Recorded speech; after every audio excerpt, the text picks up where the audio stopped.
Hello, it's Congressman Stephen Palazzo here to invite you to my annual Academy Day. Each year I have the privilege of nominating high school seniors to the U.S. Service Academies so they can begin their military service careers. All high school students in Mississippi's 4th Congressional District are invited to join me September 4th from 8 to 11 a.m. We will be hosting the event virtually this year and will meet via Zoom. Head to my website, palazzo.house.gov, to learn more about the congressional nomination process and Academy Day. Paid for with official funds from the office of Stephen Palazzo. Whew. Almost didn't get the radio show on there. That was close. All right. Hi to everyone else. I'm not going to make it here. Not going to make it. Thank you, Open-Minded Clarity, for that awesome Super Chat. Super Chat is a great way to support what we do on a nightly basis. Let's rock and roll with Varla right now.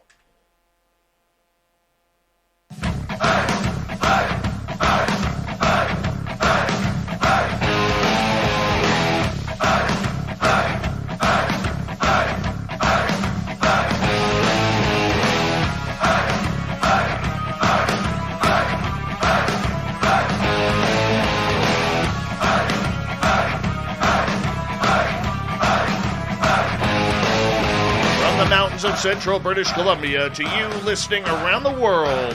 This, my friends, is Spaced Out Radio. I am your host, Dave Scott, sitting in the captain's chair of SOR headquarters. We welcome you to tonight's show on our terrestrial affiliates around North America, digitally on TalkStream Live, Revolution Radio, and KPNL. All of our archives are free by going to youtube.com/Spaced Out Radio. Do old Davey the favor, hit that subscribe button. You can follow us on Twitter @Spaced Out Radio and on Instagram, Spaced Out Radio Show. Our website is spacedoutradio.com, where we have a plethora of features for you, including rocking out to Bumblefoot and reading up on Captain Shirk's SOR Newswire.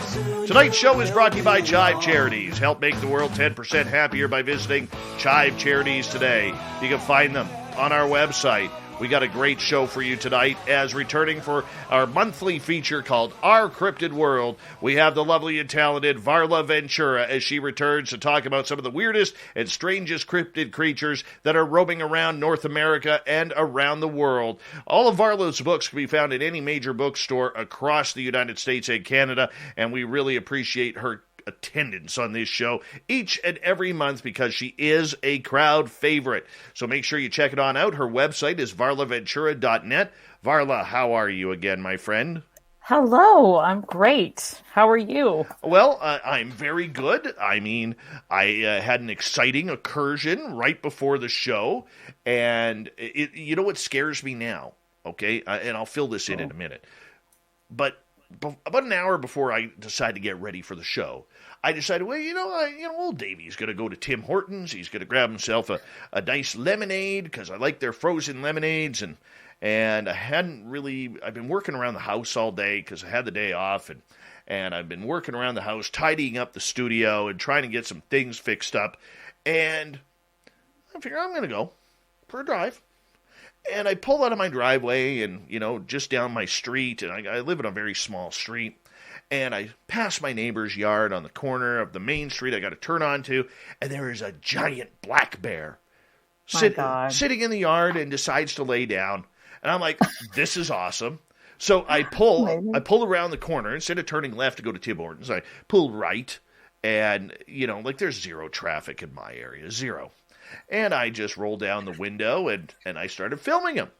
I filmed him for about seven minutes. It's all on my Facebook page. But this guy was masterful, beautiful. Like this bear knows he is handsome. He knows, so he climbs my neighbor's apple tree and starts picking up. And I saw something I've never seen before. The bear stands up on two legs in the apple tree while he's reaching up, grabbing apples and shoving it into his mouth. It was the most awesome thing. So now I'm a little freaked out because the studio gets really warm. And the studio is on ground level. I've got the window open. Oh. There's no screen. So I'm waiting for my Canadian flag that I have covering my window to all of a sudden start moving and a black bear head to come in here. That's what I'm waiting for right now.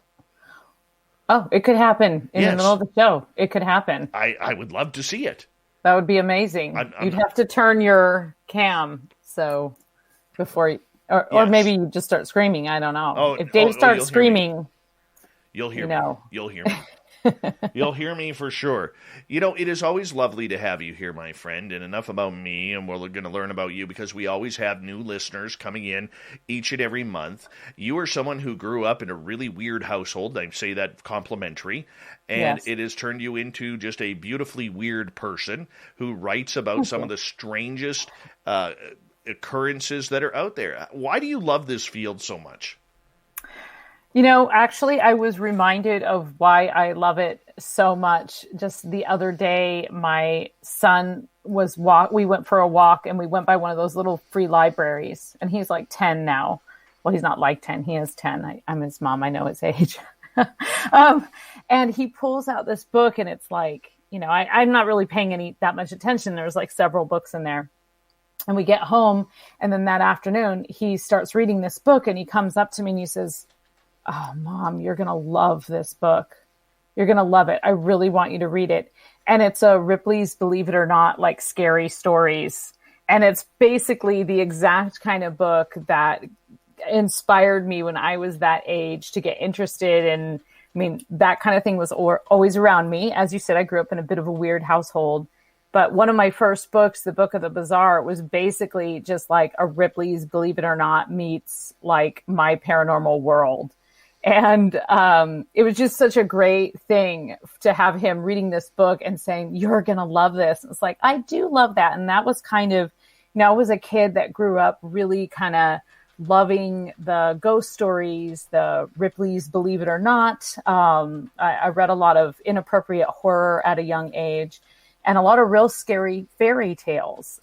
Those were a lot of our bedtime stories, were some of those original not just the Grimm's fairy tales, but also the Andersen fairy tales are quite terrifying. So I think that sort of backdrop of the influence of sort of the strange combined with what I got out of reading was really what drove me down the path, not just to love the weird, but to really want to write about it and pursue it as something, beyond just a hobby. Was writing always a passion? Yes. I was that kid that, they would put you outside and have you do expository writing, and they'd say, "Okay, write down all your senses." And I was the kid that wouldn't stop writing to go play on the playground after that, because they'd put us outside and we'd do the writing, and then you got to go to recess. And I would just sit there writing and writing and writing and writing. And that's like definitely my happy place. It's the place that I feel the most comfortable. Certainly not always easy, and it's a place of struggle, and there's a lot of emotions attached to it. You feel very vulnerable when you write something. You feel vulnerable when you share it with people. Doesn't matter how steel tight your ego is. When you get a bad review, it gets you, so there's like, I don't know if I could go back in time if I would say, "Hey, it'd be really great as if you should be a writer." I might have said like, go to college or something, but But it makes you happy. So yeah, it makes me happy now. Yeah, definitely. By no means are, and I don't say this to be wrong or anything, but by no means are you making a lifestyle to the rich and famous life off of your writing. But at least you have the ability to do what you love to do, which is what so many of us do not get that desire to do. It's true. We don't all get that chance, and we don't all get that. And it's not like, I worked a lot of crappy and not so crappy day jobs while writing for years and years. So I know it can feel really disheartening to want something to be your full-time passion and just also have bills to pay and, mouths to feed and all of that kind of stuff. So I totally relate to that. And I'm kind of finally to that place now. I've got several books, like each one I can scrape just a little bit off of. Very little. But yeah, always trying new things and, trying to hawk hats or whatever. I hear you. I run a radio show. I run a Yeah. radio show, Yeah, which means, I mean, we're really poor. Lucrative. We're really poor. You never, as I tell all the journalists, back in the day when, I was working at the radio station, I would have a lot of kids come up, kids being like high schoolers or just about to enter college. Yeah, everybody tells me I got a great voice and that I should go into radio. And I said, well, how much do you think you're going to make? I don't know, 80, 90, $100,000 coming out of college. I said, my first job was for less than 20 grand a year. It's part-time is what it's really, it's part-time. So you do it at two places, or every author I know has multiple things, like I do, and I still do a lot of editing and, kind of whatever, various copywriting and things like that for people when I need to. So yeah, it's definitely, it takes a lot. Absolutely. So for you, the monsters that we're getting into, we haven't talked about the fairy realm in a long time here with you. We haven't. Why is that? What's with the fairy realm that people just kind of get all heebie-jeebied over? Well, it's scary. It's actually very scary. I think that there's this idea that a lot of people, when they think of fairies, they think of something very kind of ethereal and winged and lovely. But the fairy kingdom has a lot of very terrifying creatures and a lot of pretty life-threatening lessons. And certainly in Celtic mythology, the fairy kingdom and the underworld and the afterlife were interchanged, which is why we have such a strong tradition around Halloween, Samhain, which is a Celtic holiday, which is really about kind of unleashing a lot of those beasties from the fairy kingdom. The fairies and witches are closely connected. They can work together. Fairies have a lot of mischief. They have a lot of magic. They have a lot of trickery. And the folkloric record is rich with pretty freaky, corpsey, strange things on the road at night. And I know that for myself, always being a lover of the paranormal and just collecting and listening to shows like this and hearing people's UFO stories and stories of hauntings, it was remarkable to me as I was delving into some of the older folk tales, in particular from Wales and Ireland, that there were so many descriptions of things that that sounded very much like an abduction. I mean, they were abductions, or like a poltergeist, something in the house that's sort of causing mayhem and stealing things and scratching you. That could be a poltergeist, could be a hobgoblin. You could have, an infestation of slightly unfriendly or dissatisfied, house fairies in your midst. So I think I'm particularly interested in it. I mentioned before that I heard these stories when I was a young kid, and even one of the first stories that I remember really well was my mom reading me The Little Mermaid, the Hans Christian Andersen. And that's a fairy story, and not a fairy tale in the sense of, girl meets prince and they live happily ever after, but in the crossing over into this other realm, this parallel dimension, this kind of other threshold. And in that story in particular, her sacrifice is that when she walks on the beach, her feet bleed. It's like daggers are stabbing in her feet. And so that always really haunted me. I wrote I was researching fairies, and I ended up writing a whole book about mermaids, because that is in the kingdom of the fairy, the Murrow are considered fairy creatures, and there's just so much about them. It was worth a whole book and then some. Very cool. Very cool. Varla Ventura is our guest tonight on Spaced Out Radio.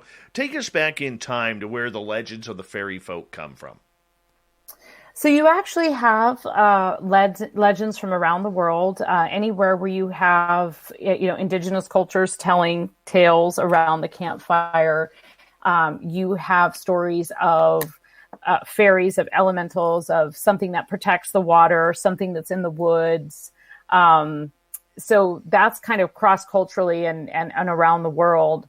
But my particular area of interest and speciality, and I've spent some time traveling in the British Isles and Ireland in particular, and somewhat in Scotland, is the Celtic mythology, where you do have a lot of what we perhaps think of in kind of modern Western culture. Our idea of fairies and fairy tales do come from a lot of those Celtic myths. And then, of course, you had people. So a lot of what we have in the written record today comes from the Victorian era, actually. So it's like the Victorian era. There were people who were traveling around realizing that cultures were really kind of being lost and stories were not being told again and again, generation after generation. So that oral tradition was starting to fall away. And so there was a trend of people who were well learned, and they were traveling around and they were recording some of these stories. And so a lot of what we have is colored through that lens. And so it's important to kind of keep that in mind when you're reading these stories, because I think that by and large, the people who were gathering these stories were educated, but they were often men of the cloth. So they had a certain agenda, shall we say, when they're writing stories. I mean, the devil comes into play here much more in a lot of these stories that were written in the early 1800s through the Victorian, through the 1900s, during that century when people were traveling and writing stories. But you also had like consulate generals, you had scholars and poets who were native to that country and wanted to collect the stories. William Butler Yeats, for example, is credited with having recorded, hundreds of amazing fairy tales, the belief of the people. You had the Grimm brothers were kind of doing that in Europe and, Germany, Eastern Europe. So just kind of, that era was a lot of recording and translating into English, that upon which our kind of more modern, everyday Western idea of fairies has been built or has been kind of filtered through. Why do the fairies get such a rambunctious type of rapport with people? Because they're rambunctious. I mean, they're dastardly. They're tricky. But why? But why though? Why are they going down that road? Just out of curiosity. So, I mean, that's a matter of probably personal opinion. You could ask a lot of people, but my personal opinion is that there's lessons, and they're not always like moral lessons, like, oh, you were supposed to do this, but you didn't do this. I think they often are there to kind of set us on the path that we need to be on. So, for example, the puka is one of my personal favorites. The puka is a trickster fairy. You might hear that term if you were traveling in rural Ireland. You might hear the term puka being applied to any kind of fairy creature. But to be more specific, it's usually a shapeshifter, and it can transform into a horse or into a rabbit.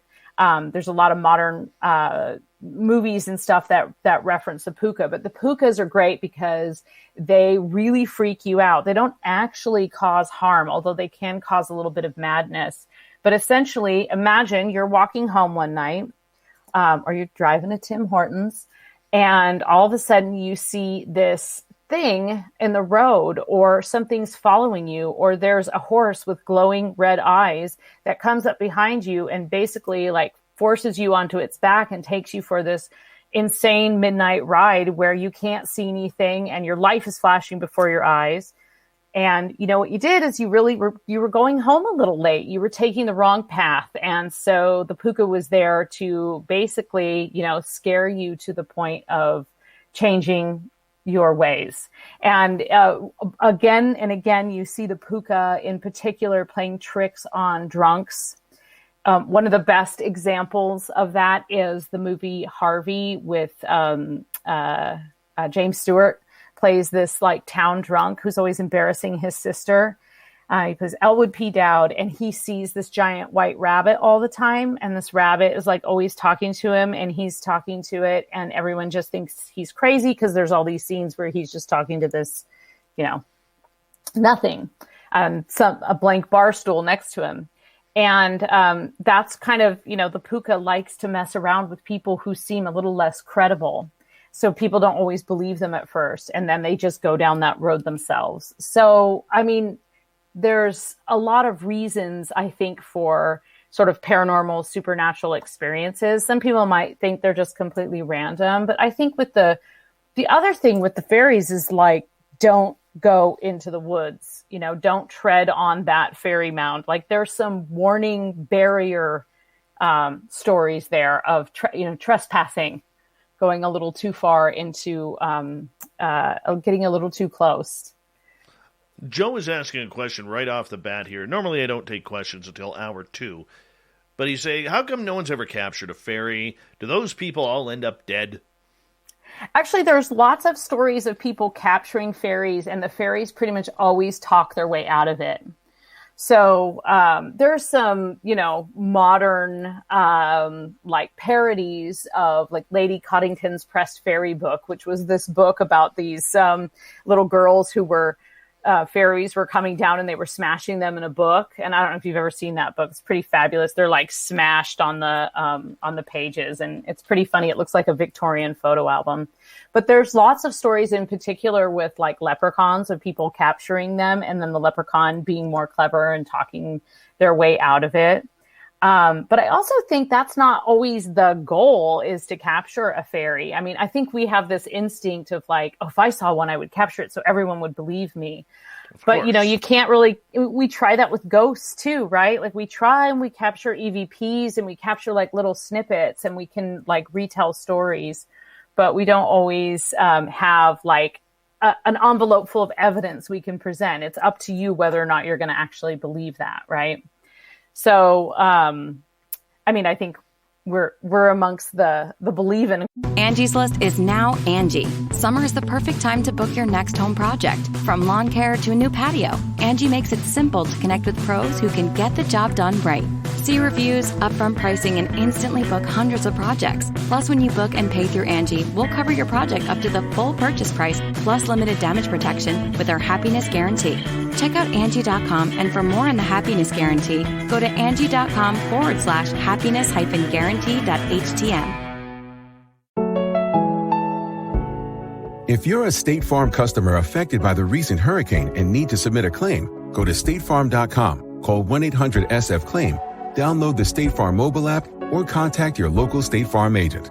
With one of the industry's largest catastrophe response teams, State Farm and your agent are ready to help. Go to statefarm.com to start your claim. Like a good neighbor, State Farm is there.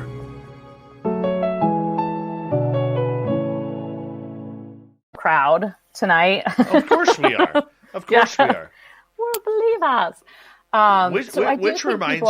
Which reminds me, I should tell people, because episode 2 of Dave 101 happens tonight when you and I are done, and it is going to be on why do we always rip into the experiencers. Oh. Yes. Yeah, I experienced that a lot when trying to find people to talk to me about mermaids, because I'll tell you what, like you got people who, practice witchcraft and, dance naked in the moonlight, or, believe in UFOs or have been abducted or have seen Bigfoot, and they don't want to talk about mermaids. It's like, that's going too far, It's like, come on now. I know. Who's drawing the line in the sand, right? Right. Right. No, but it's ridiculous, that, I mean, for the past couple of years, as a UFO thing, story has really taken off, and even with a lot of the Bigfoot and cryptid sightings, I mean, we just hear people getting ripped left, right, and center. We want these stories. We want to be able to investigate them. And yes, eyewitness testimony is anecdotal. But, these people just continue to absolutely rip apart anyone who has had an experience or multiple experiences. And why are you paying attention then? Why are you paying attention? Just doesn't make sense to me. It's personal to me. I totally agree. And I find that, I get a lot of questions and I'm perfectly happy to explain my point of view. But, they're just, you got your armchair doctors and your armchair critics, Yes. like the Facebook degree of medicine who are out there making the comments where in the safety, where we can't see their real faces. Right. Right. Well, let's hold that thought. Let's hold that thought. Experiencers, the unknown, fairies, the fae. We're getting into it all. VarlaVentura.net is her website. We'll be back with the lovely and talented Varla Ventura and Our Cryptid World coming up next.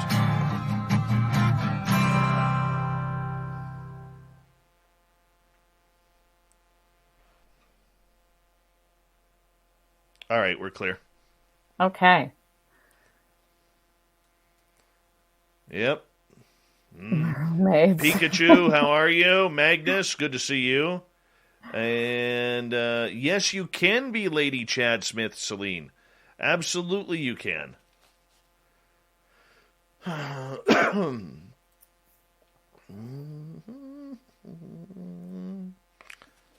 good times when Varla Ventura is here. That's a great. I'm really excited about what you said because, yeah, there's things to say about that. The ripping apart of the experiencers. Mm-hmm. Jeremy identifies as Chad Smith. That's nice. Big Dog, how you doing, buddy? Long time, no time. Hi, Nikki. Thank you for the compliment on my bear. Do you want to see my bear video? Yeah. Okay, hold on 1 second here. I do. Because I can't go to Facebook while I'm on this thing because it risks everything, doesn't it? Yeah, give me 2 seconds here. I can't believe I didn't turn off my ringer, or I'm doing that right now. Thank God nothing happened. That would have been so embarrassing. 1 second. Yeah, it happens every now and again. I know, but it's unprofessional. It is. It totally is. All right, let me just enlarge the screen here, and then we'll share this.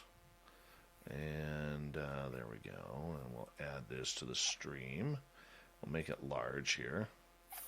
So he's coming up here. And so this is I'm about 45 feet away from it here. Where is he? Hold on. Hurry up, Dave. God damn, you're slow. There he is. Oh, that's so. Oh, he's in the apple tree. Yeah. I had to make sure my vehicle was in park. Oh, man, that bear is stoked right now. Oh, yeah. There's so many apples on there. Oh, yeah. He is one happy bear right now. And I'm just going to skip forward here. Because once he gets over a little bit, you're going to... There he is, right there. Oh. Hey, Big Dog, thank you so much for that awesome super chat, man. Thank you. Really appreciate that. Yeah, so this guy, see these trees right here? Mm-hmm. Okay, there's another house. Okay, right behind that tree, you'll see the trees behind it. That's my yard. Oh. Okay, so you could come. Oh, Did you yeah. put a pie on your windowsill? No, I haven't put a pie on my windowsill, but yeah, there he is, just enjoying the time, grabbing some apples, and Now, did you talk to that neighbor? So those trees there, that's my yard. Wow. Okay, that's how close he is. And that's not my house there. That's not my house. There he is, turning right there. Oh, hey, buddy, how are you? He's like, Did the people whose house that is with the apple tree, did they see they know there was a bear in there? It's empty. The house is sold, waiting for the new tenants. Oh, well, it's going to come with a bear. 416 Bitcoin, good to see you. Lynn Monet, how are you, my friend? Did you get an email back yet from our booking team? Please let me know. Hi, gorgeous Ronnie Lindsay, over in the Spreaker chat room. Yeah, so I watched this guy. This is when I was going to Tim Hortons here. The stunning Stacy Tillman mask has returned. There he is. Okay, there he is standing up Look at him. He's standing on the branch. Oh. Okay. Using his front paws to grab apples and his mouth to grab apples. He is having It's like, he is having just an incredible time. You know, and a lot of people freak out about this. Like, there he is closer, standing up. A lot of people freak out about this, but this is cool, man. That's cool. This is very cool. Because, like, he is just doing what he is supposed to do. He's minding his own business, fattening up for the winter. He's not bugging anybody. Absolutely love him. Absolutely love him. If he wasn't so deadly, I would probably give him a hug. I would probably run over and give him a hug.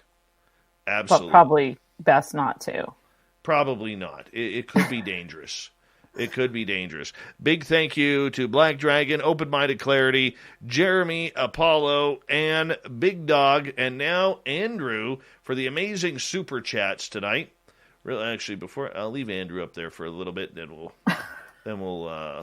where did Big Dog go? Okay, there he is. It's a great way to support what we do on this show on a nightly basis, so thank you so much. Thank you to every veteran who is listening to this show. We love you. You always have a home here.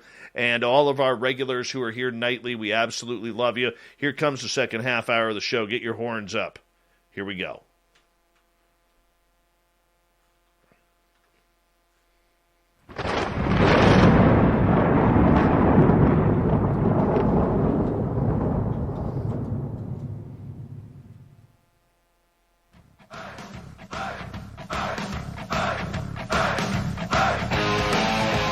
Second half hour of Spaced Out Radio is underway. My name is Dave Scott. Thank you so much for taking the time to join us. Really do appreciate your listening ears. Want to remind you that if you miss portions of this show or others, go to our free archives at youtube.com/Spaced Out Radio. Do old Davey the favor. Hit that subscribe button. Our website is spacedoutradio.com, where we have a plethora of features for you, including rocking out to Bumblefoot and reading up on Captain Shirk's SOR Newswire. Follow us on Twitter at Spaced Out Radio and on Instagram at Spaced Out Radio Show. We continue on tonight with one of the best cryptid authors that North America has to offer, the lovely and talented Varla Ventura. Her website, varlaventura.net. That's where we found her, and that's where we like her, and that's why she is here once a month for our Cryptid World. Varla, always a pleasure. Now, you wanted to get into experiencers. I kind of tipped my hat to what we'll be talking about in Dave 101 later, but you wanted to talk about experiencers. Yeah, well, I just wanted to say something kind of about that, and it relates to fairy tales, and it relates to our topics tonight. And it absolutely does bother me when, now, of course, as a researcher, there are certain stories I have chosen not to include over the years, or just haven't had a venue to share them. And, every once in a while you encounter someone where you as a investigator or whatever, you're kind of like, okay. Having said that, there's such a tremendous amount of value in the art of storytelling and the experience of sharing those experiences that I think, not only like hating on someone for, if you don't believe them, fine, like go somewhere else, or feel free to talk to them in a civil manner about that. But what I find is that people, if you really stop and listen to what someone is saying and what their experience is, it can be very validating for other people who have had those experiences. And in addition to that, there's something that happens, and I think that this is something that happens when you share ghost stories, when you share fairy tales, and something I'm very passionate about. When you are listening to someone, and you're listening to their experience, and you're taking part in that, you are suspending your own doubt, hopefully. And that could be even, this happens when you're watching a television show and suddenly, you're also in battle with, a wolf at your side. Like, there's a lot of times when we transform.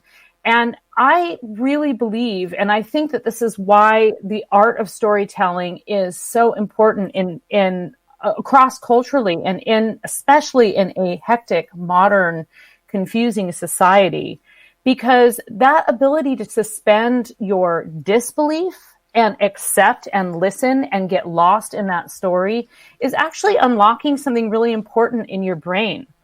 And if you can do that, then it also, it kind of expands your mind. And so instead of dogging on someone's experience, consider expanding your mind, because if you expand your mind, then things are actually possible. And I'm not just talking about like you're going to see a puka on the road. That's how you're going to discover lost medicines. That's how you're going to find cures. That's how you're going to invent something that changes the world, because you've suspended the doubt that it can't happen. And so that's what I think storytelling really is at its core, and the experiences that we are sharing. Aside from my personal beliefs of like, believing I'm a supernaturalist, Dave, I believe just about everything. But I think that is what is really critical that people forget about when they immediately go into that dismissive mode, that it's not always about whether or not you think it happened. It's about listening to that story and imagining what that picture looks like and letting your mind go there, letting your mind wander. I think it's vital. And when we lose that, that's also why radio shows like this are so important, because you're telling stories.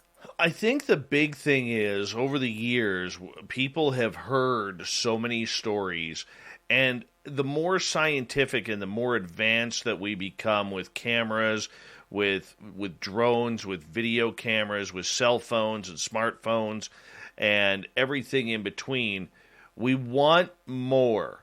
We always want more. Therefore, someone talking about aliens in their bedroom or being abducted, or Bigfoot coming over to the house and picking up a pie off the windowsill, those stories are just no longer feasible to many in the public. But the thing that I don't, and I understand they want proof. They're at the point where, like, we've had enough stories. We've had 70 years of stories since Roswell. Let's get to this. Let's make it happen. We want to see those fairies. We want to have them hanging on out here. We want that video. But, I mean, they don't believe anything either. But here's the thing that really irks me is how angry these people get over stories, where they start yelling, "I don't believe you." They start yelling, "Where's your proof?" And then they start accusing about the experiencer being a liar. This is where I get a little dumbfounded, Varla, because I don't understand where all of this, and I'll get into it more later in the show, but I don't understand where all this anger comes from.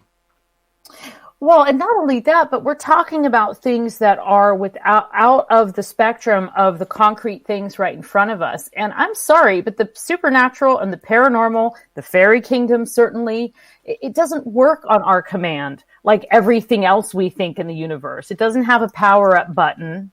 It doesn't have a on demand, speak into your mic and it shows up. It doesn't work like that. You won't have an authentic experience if you think it did. So all I can think is that anger is coming from someone suppressing their own experience and not being ready to talk about it. Because that's usually where, anger comes from. Sure. Depression. Yes, it's depression. That's exactly. No, suppression. Oh, and depression. Suppression. Yeah, depression. Yeah. But I mean, it's funny how just people react to all of this, because look, these experiences for a lot of people, whether you choose to believe them or not, are real to them. They're not psychological issues. I look at my own self. When somebody tries to call me out on something that happens outside of my abductions that have happened, most of my experiences I've had eyewitnesses to.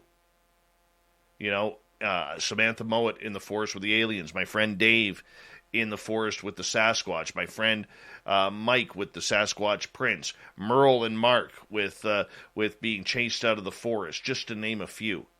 Mm-hmm. So, I mean, I don't understand where, the accusations come from and the anger that people have at this. And we never want to, we would sooner disbelieve and then go on social media, call somebody a fraud, rather than sitting down with them, having an actual human conversation with them to say, did this really happen? Because I'm having a tough time swallowing the pill on this. Well, there's always going to be skeptics, and being a skeptic is perfectly welcome. Being someone who is attacking because they don't believe you is something else.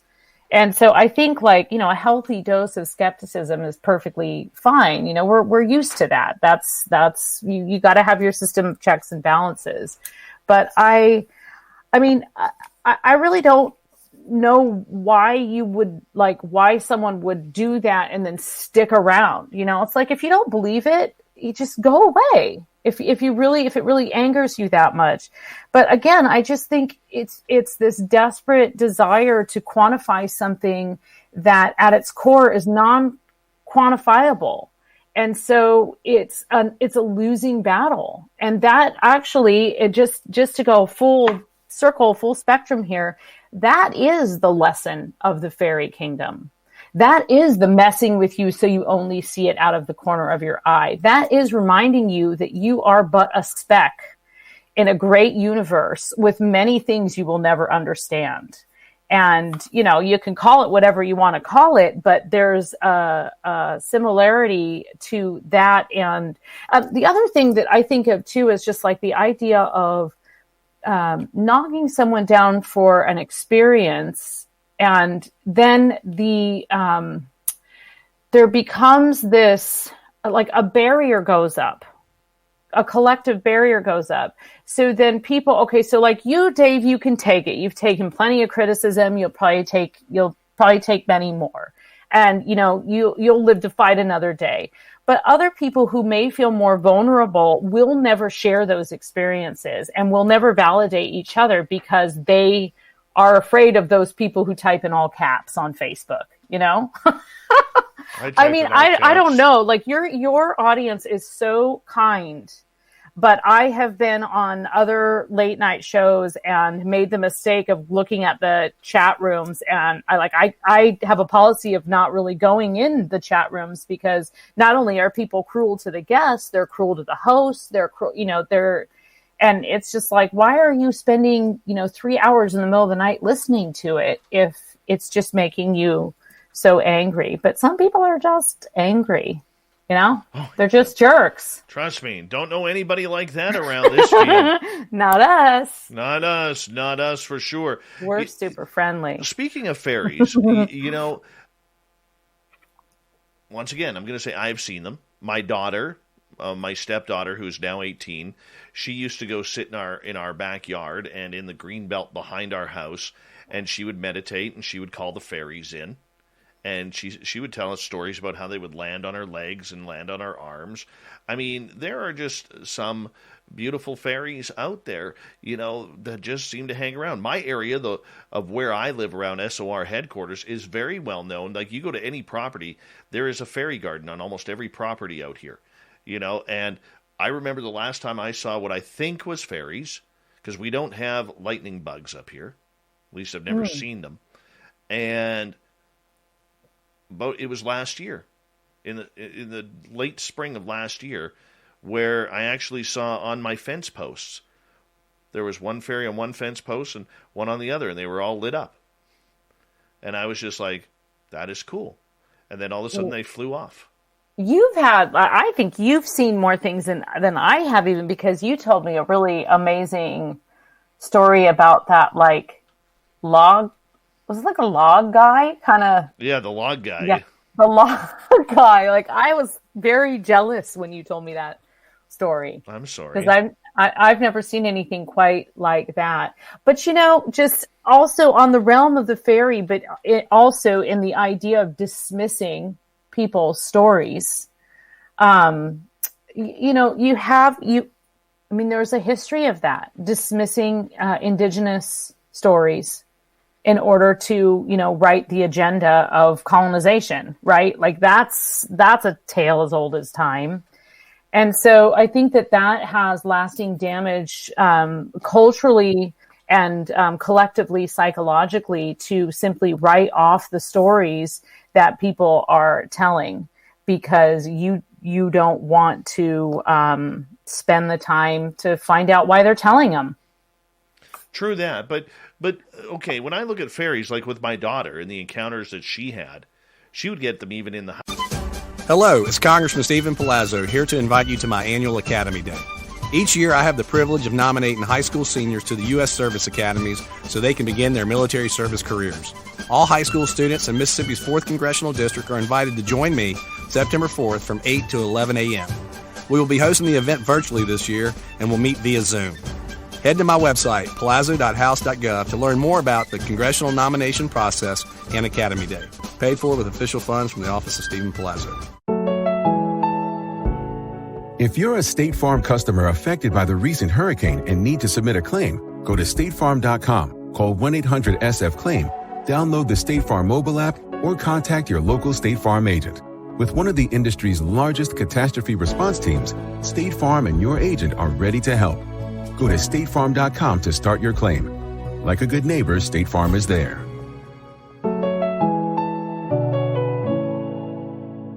House where like she would sit there and say, sometimes she would have troubles falling asleep because these fairies were so bright and they'd be flying around her room at night.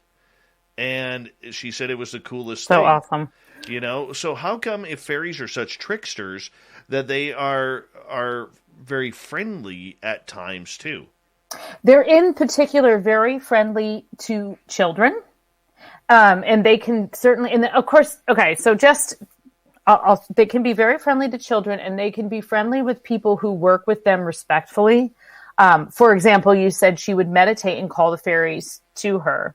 Yes. I've mentioned my mom before on the show. She practices fairy magic, and that's a very specific kind of magic that she works to be, give back something to the fairy kingdom. Right. And in return, her garden will sprout overnight. I'm not kidding. So, but just to back up a second, so there's the kingdom. So think of the kingdom of the fairy the way you might think of the plant, like the plant kingdom. There's not just one fairy. Fairy is an umbrella term for all of these different kinds of creatures.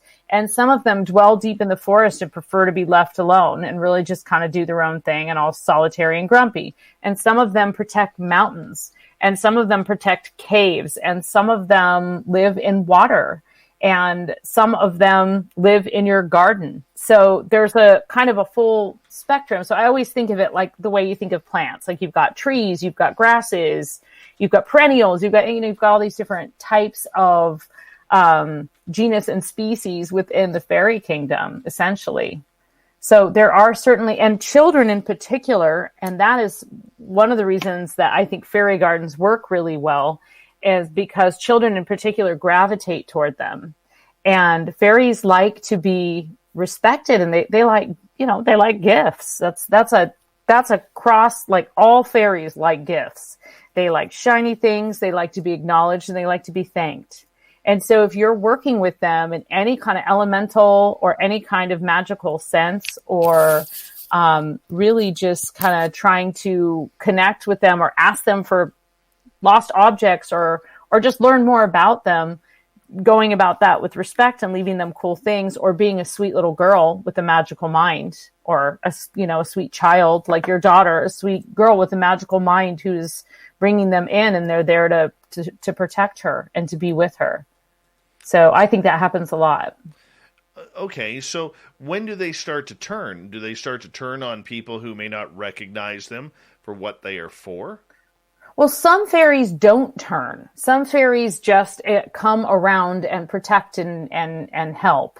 But other fairies are all about are nothing but turning. I mean, you've got fairies that kidnap babies and steal them away into the other world. And you've got all kinds of tricksters. So they don't necessarily start to turn. They're sort of born that way, I guess, and it depends on the human that encounters them. For example, I read a story not long ago that was I had never read it before, and it was this guy basically doesn't listen to his dad says, he's a teenager, and he says, don't go on the road, like stay home, basically, don't go out. And he says, well, he decides to disobey his father, and he sneaks out and he goes down this road, and he's walking down the road, and he sees quite a few little people, and they're carrying a corpse. And basically they go up to him, and this also shows that fairies have that the fairy kingdom and the underworld of the fairy kingdom is also the realm of the dead, or the Summerland that we go to after we pass, that there's a real connection, that they are also psychopomps to kind of guide as well. Anyway, he encounters a bunch of little creepy guys carrying a corpse, and they come up to him, and they're very impish and kind of small, and they say, you have to bury this corpse, and you have to bury it before sunrise, and you have to bury it in a churchyard. And he basically gets this corpse on his back and starts marching down the road. And every time he thinks to slough it off, the fairies are behind him, following him, kind of taunting him and reminding him. And the corpse starts to direct him, go that way, with its like creepy reanimated arms. And he ends up going to like 6 different churchyards, and he tries to dig a grave, and a corpse pops up out of the grave and says, you can't bury him here. And so he has to go to the next churchyard, and eventually he finds a free spot just before dawn, in the hollowed ground, and buries this corpse, and then hurries home. And the moral of the story is he will never go out past, midnight on that road, because there's something there that you're not supposed to see. And so they were transporting this corpse, and his punishment was to then have to find a resting place for this corpse. So you could twist that moral any way you wanted to. You could say, don't ever sneak out at night to your teenage kids, if anyone wants to use that. You might. It's not that you're going to encounter some creepy dude in a van. You might actually encounter little people carrying a corpse, and you would have to then bury it. That might scare them more. I can see that. I could totally see that happening. I mean, why not? I mean, do fairies have magical powers, or do they just have the ability to mind play with you? No, they totally are supernatural creatures with supernatural magical powers. Definitely. I mean, they can like transfigure into a room, and then you won't see them anymore. They can move quicker. They can move in between the realms. They can move in between the realms. We cannot always move in between the realms. But when you look at Celtic mythology, you actually see a lot of hero stories where the hero goes into the mouth of a cave, which is the entrance to the fairy kingdom, and goes there specifically to retrieve wisdom and basically help, whatever the situation is. They would go into the cave, they would meditate, they would ask and commune with the king or queen of the fairies, and try and find some kind of wisdom or guidance in that way. And that is something that you see in cultures around the world, original cultures, spending time in a dark place trying to connect with some kind of inner guide is a recurring theme, certainly. Well, that's very cool. That's very cool. So it is. Can they put spells on you then? Well, I mean, yeah. I mean, you've got all kinds of there's usually some kind of bargain. There's a lot of bargaining in the fairy kingdom. A little of this for a little of that. And sometimes coming to collect years later. You see that over and over in fairy tales. Some of the most familiar ones we know of are like Rumpelstiltskin, right? Where you have to guess the name. And if you don't, then you have to give me your firstborn and all that kind of stuff. Those kind of things happen all the time, that sort of bargain. Mm-hmm. So there's certainly a lot of payment expected, payment rendered, curses that it tends to just be ill luck more than anything. Right. But with the banshee, now that's a curse you wouldn't want to inherit. So that's a kind of a different creature of the fae, and something that is typically or frequently inherited from family to family, either the ability to see the banshee or the banshee itself. And they're basically Italian, cryptid mobsters. Yeah. Yes. So the banshee is the one that screams, and it means death is nigh, and it's usually someone that you love is going to die. So that's not a fun one to encounter or inherit. So that can be viewed as a curse, but it also could be viewed as a blessing, right? Because it means you have the second sight and you can see the fairy kingdom. So you know what to look for. That sounds like one of those old wives' tales. Like, when a bird is pecking at your window, it means that someone's going to die soon. Yeah. Oh, yeah. Yeah. But, there's a lot of stories about warning ghosts. So the banshee, one of the reasons the banshee is my favorite is because the banshee, even though the word like banshee means of the fairy mound, banshees, they almost like straddle like ghosts and fairies, and they are a really good representation of how that world was viewed and kind of overlaps as this kind of as the other world. But you have that kind of, it's the lady in gray or the lady in white that you keep seeing in the castle, and it means someone's going to fall ill. You see these stories there, you see them all around the world of someone reporting. It's not necessarily called a banshee always, but it's some kind of sound or sign that a family might see that they know it means right. That someone's, these days it might be a little more common that people know that someone falls gravely ill. They don't always die, so. Varla, I'm going to get you to hold on right there because we are going to go to break here. At the top of the hour, Varla Ventura's Our Cryptid World happens once a month here on Spaced Out Radio. More fairy talk, more cryptid talk. When we return with Varla Ventura at varlaventura.net.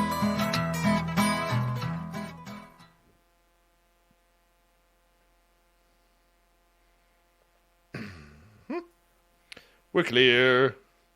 We're clear. Clear. Hold on, I got a text message from someone. It's from me. I know. I just saw that. Are you vaping? Are you vaping? Scandalous. Scandalous. I thought I heard a banshee once. It was just Dave getting his nipples pierced. It's my audience. Yep. Does make one scream. Mm-hmm.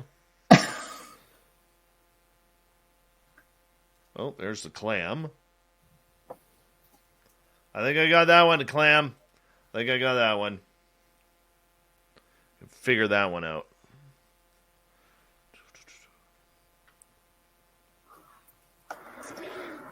Mm-hmm. Mm-hmm. Uh-huh. Boy, are we boring people.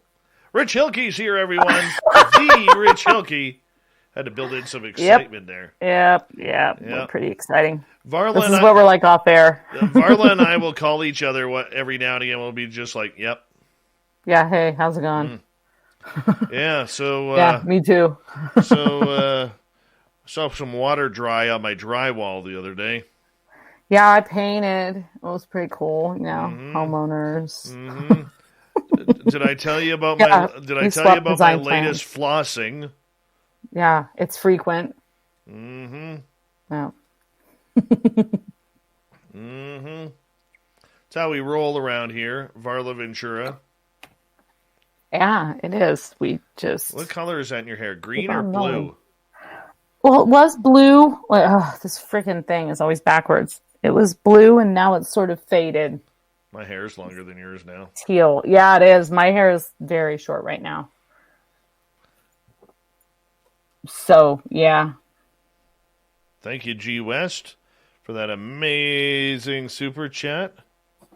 Is it G West or is it Gwest? Oh, good question. So, let's go with Gwest. Gwest. That's cooler. I mean, there's nothing wrong with G West, don't get me wrong. Oh, and Clam is proud to announce that he popped a zit. Come on now, guys. Very nice there, Clam. Very nice. Whitehead or blackhead, Clam, please let us know.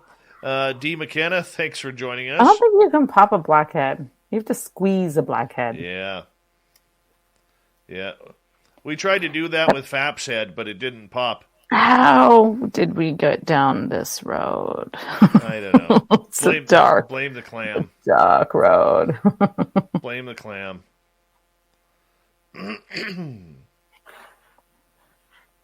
Guest is fine. Guest. Quest. Okay. Guest. So all one word. Mm-hmm. Love that.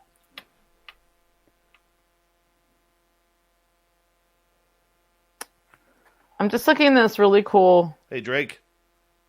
I'm looking in this really cool book here. Oh, yeah? About this like magical badass place in Ireland Nice. that I went to last time I was there. And there's a cave that they claim is where Halloween started, Samhain started. But there's like 6 caves in Ireland that claim that, so it's totally awesome. Everyone says, we're the birthplace of Halloween. Yay! Wonder I love this country. Reborn from Ash, how are you? Fab says, you can't pop this head. It's strong like bull. Mr. Moocher, what's happening? How you doing? Thank you for the compliment.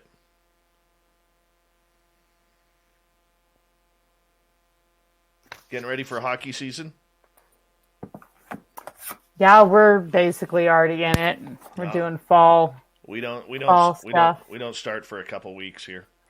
Our official season, like, you know, because my son's I don't know, what are your levels there? What do you call them? Oh, they just changed them all to this soccer crap, this U9 and U.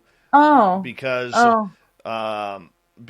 it used to be, here it used to be novice, Adam, Pee-wee, Bantam, midget, juvenile, and then junior. But they changed them all because when everybody started getting offended by everything, obviously the word midget.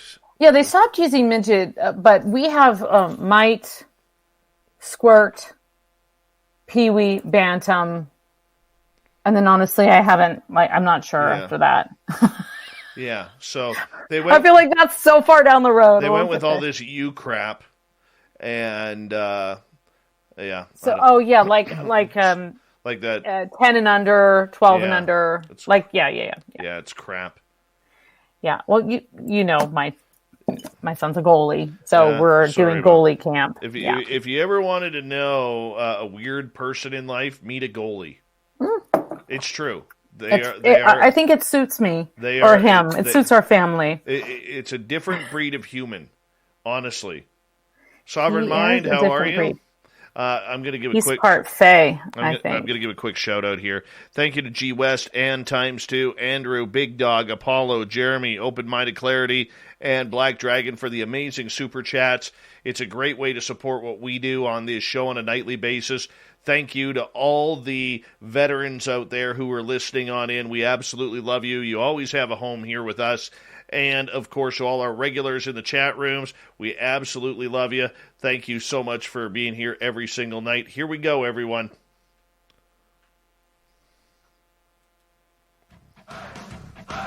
You're listening to Spaced Out Radio with Dave Scott. Follow Dave on Twitter at Spaced Out Radio and on Facebook, Spaced Out Radio Show. Hour number 2 of Spaced Out Radio is underway tonight. Thank you so much for taking the time to join us. We really do appreciate earning your listening ears wherever you are on this beautiful planet we call Earth. I want to say hello to everyone listening in on our terrestrial affiliates around North America and digitally on TalkStream Live, Revolution Radio, and KPNL. All of our archives are free by going to youtube.com/Spaced Out Radio. Do old Davey the favor. Hit that subscribe button. The Desert Clam has set the password for tonight in the SOR Space Travelers Club. Hagioscope. Hagioscope is your password. Use it wisely, Space Travelers, as the Clam sets the password each and every night right here on Spaced Out Radio.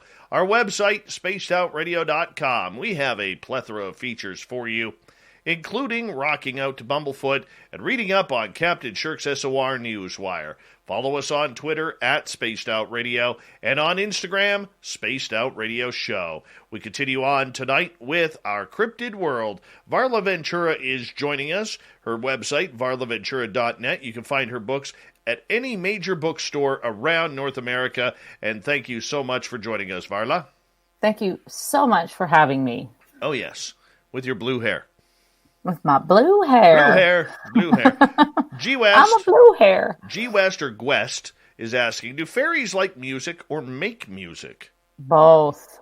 Yeah, absolutely. Fairies like music. I'm sure there's probably even some fairies that like death metal. You know, the Banshee probably loves death metal. But fairies do make music, and that is actually one of the gifts that you can get from the fairy kingdom.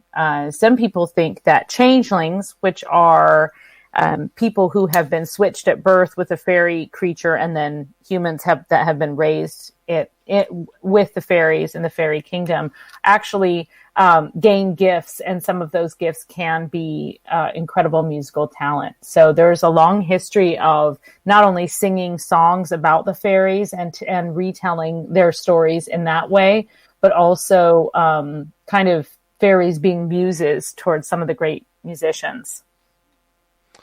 What kind of music? Or is that where you? Or let me rephrase that. Is that where you hear these stories of people, hunters or prospectors walking through a forest, and all of a sudden they hear this music playing in the background, and they're not sure if it's actually their imagination or real music being played? Yeah, that can also be part of that, like, glamour or trickery of the fairy, hearing those enchantments and getting a little bit disoriented or being lulled into, a kind of a spell.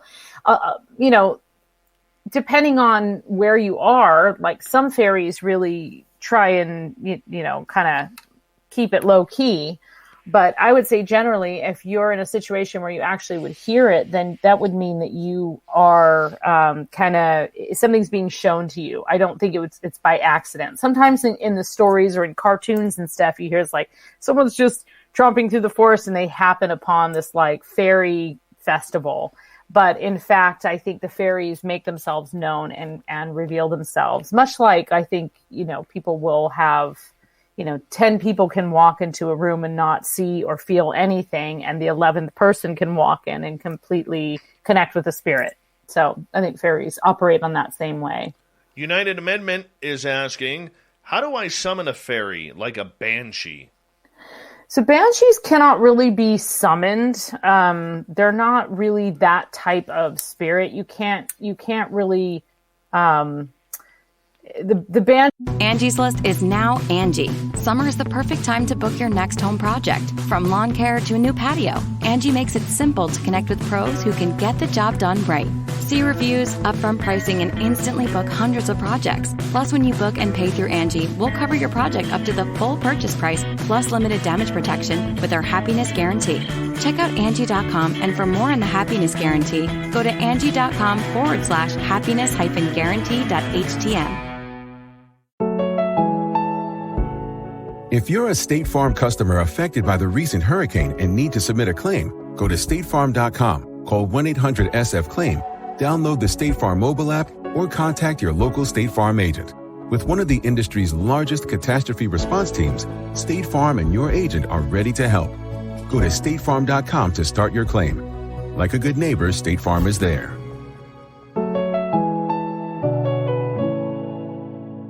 Banshee is not at anyone's command. The Banshee works for death and death alone. That is who the Banshee answers to. But other fairies can be summoned.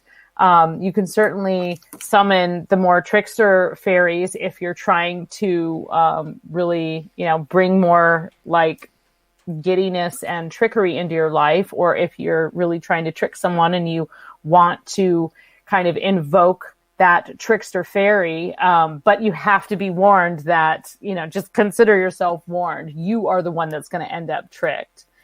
Your best bet for summoning fairies would be to try and summon some of the elementals, so fairies that work around the elements such as earth or water. So garden fairies or some of the water fairies. So whether that's a mermaid or just something like in a lake or some other kind of river or stream where you can connect with the fairy kingdom, those are a little bit milder and probably won't. I wouldn't mess around too much, like with mermaids and things like that. But because they could drown you.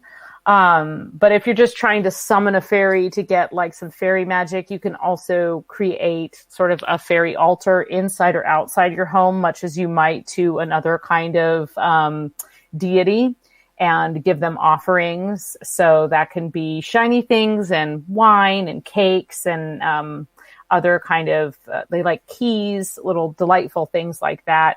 And you can write notes and you can be very clear about what you're asking for. You want someone to protect your children. You want someone to protect your home, look after your animals. You want your garden to grow. As long as you're not asking for anything like too greedy, like it's not like you can write a note and be like, make me famous. It doesn't work like that. That's when you're going to get tricked. Right. That's when you're going to sell your soul at the crossroads. So. Very true. All right, let's go to Vanner, who is asking, Varla, do you have any favorite fairy tale books? Well, this is my favorite. Shameless plug. Shameless plug. Fairies, Pukas, and Changelings: A Complete Guide to the Wild and Wicked Enchanted Realm by Varla Ventura. I also like my Banshees, Werewolves, and Vampires book. But other than my own work, I love William Butler Yeats has a collection of stories that were published, I think, in 1859, but don't quote me on that. They've been republished many, many times. They're in the public domain. It's Fairy and Folk Tales of Ireland. I have a big, thick volume. I've had it for years. It's full of songs and poems and stories about changelings and banshees. And I love that book because he really defines the fairy kingdom into categories. So he's got like the trooping fairies and the water fairies. And so a lot of my view of the fairy kingdom has been colored by his work. And then my other favorite book is like not that great to sit down and read, but it's a book called British Goblins, and it's by a man named William Wirt Sykes.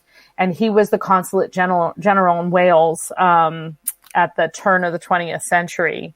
And he kind of went around and did something like Yeats did in Wales and collected all these wonderful stories. He was fascinated with Welsh culture. And if you can just kind of, I know that some people, especially in the U.S., certainly kind of just think, well, isn't Wales just England? But there's a very rich and unique culture in Wales, and a huge tradition with the fairy and the fae folk. And not only that, but all kinds of interesting customs that had been dismissed. And this man, he was there representing the U.S., actually, I believe, in Wales. And he said that, he was just so interested, and he could see that a lot of these stories were kind of fading out of fashion. And so this book is called British Goblins, and it's this massive volume. You can actually find it in public domain if you know where to look, like on Gutenberg.org. You can find this book, and it's a little thick to read, but there's some real gems in there, including all kinds of great things about like things at the crossroads and fairy traditions and burial practices. And I honestly, I've included some of those stories in my works, and I still go back and read that and find a new story each time. In fact, I just found one like late last year of this story where they wrapped a corpse in a shroud and then pulled it up through the fire, through like the hearth up through the fire and then out the top of the roof. And he said, I have no idea if this was one of those situations where they just told me an outrageous story because I was an outsider and they wanted to see how I would react, or if there's actually any kind of deeper meaning here, but I'm just recording it the way it was told to me. So he did not dismiss his experience, the experiencer. Jose wants to know, what do you know about Oberon, the fairy king? So Oberon the Fairy King, I mean, that's kind of like from Midsummer Night's Dream. You had Oberon and a guy, like, I'm pretty sure it was Titania was the queen, and you had the king and queen of the fairy realm. Over and over again, you will see references to a fairy king or a fairy queen. Usually a fairy queen is more prominent, and it doesn't always have the same name depending on what story, what era it's coming from. But the idea being that there was someone, sort of a grand fairy, who presided over the entire fairy kingdom. The Fairy King is less common. In fact, I'm not sure that Oberon was really much of anything before Shakespeare, but the Fairy Queen actually was much more common because you had a much more matriarchy present during a lot of the times that these original stories were taking place or being lived, right? So you had over and over again, these Celtic queens who were personified in the underworld as being kind of like the queen of that space. So I know more about them than I do the king. That's all right. Mennonite Abe is asking, there was a recent Bigfoot video out of Michigan. Did you both see it, and your thoughts? I have not seen it yet. I have not seen it either. So can you chat us like where? Oh, we'll try and I'll try and bring it up. We'll try and find it because I'd like to see that. Lynn is asking, what is the difference between a fairy and a sprite? One's a beverage. Yeah, one's a beverage. So a fairy and a sprite, I mean, a sprite can be a fairy. Again, fairy can be kind of this umbrella term, but a sprite is often associated with water. So you'll see a small kind of lithe creature that tends to spend time on lily pads and things like that. They're often very similar to like insects or dragonflies or things like that are kind of magical and hang around water. And they're pretty elusive, but that might be even, I mean, it's possible that's what was hanging around your daughter. Could be. Dave. Could very well be. All right, let's get to another one. Nicola is asking, my girlfriend might have fairies in her garden. Is it dangerous for her to garden there? No. It's great. She'll be fine. However, I would highly recommend that you leave something, that you leave a designated spot and you plant something or have a pot full of, some kind of nice, smaller little, like a little stones and things like that, just to kind of give them their own designated spot, and then periodically leave something pretty or shiny there, a shiny stone or a gem or things like that. I have a small one in my garden. I actually just have sort of like a little pot that I move around, and it's got, it has clover and it's got some wildflowers in it, and it's got a little house and that has a door that I just leave things inside. And I don't know, sometimes it might be my son taking things out. Sometimes it might be me taking things out. We leave things. So, yeah. Well, that's kind of interesting. Tony is saying, does every garden have fairies or guardians, and do I ask for permission to be working in there? Tony's from the Wales in the UK. Woo! Yeah, nice. I mean, I don't know if every garden in the entire world has fairies, but we should go into that assuming that is the case, because fairies are, their domain is the natural world. So I would certainly go into it asking permission and, leaving some kind of gift or offering. That's never going to hurt you. And it's always going to help. So, I don't think I'd just okay. So for example, when I moved into the house I live in now, there were a lot of, mystery plants and things like that. And it actually was pretty barren. It was like a lot of grass, which is boring. lawn, right? So I started out kind of, cutting some of the sod out. And one of the first things I did was just bury some things in the ground right there, just to like kick things off on a positive note, put some stones that I had gotten in a couple different places that were really important to me, and just kind of was like, hey, is everybody okay with me digging here, because I really want this garden to thrive. So I think I know a lot of gardeners that do that kind of thing. Their houseplants will have stones in them. They will plant a tree and put, a quartz crystal at the bottom, and they don't even necessarily know why they're doing it. And they might not even say, hey, I believe in fairies, but there's a lot of gardeners that pay a lot of attention to the kinds of, amulets that they put in their garden. I have a tree garden and a rock garden where I have a fairy door. Nice. I do. I actually found a cute little one at a garage sale, and I'm like, that would look great on my tree. So that way they have a doorway. They can now enter my garden. I would expect nothing less of you, Dave. That's how I roll.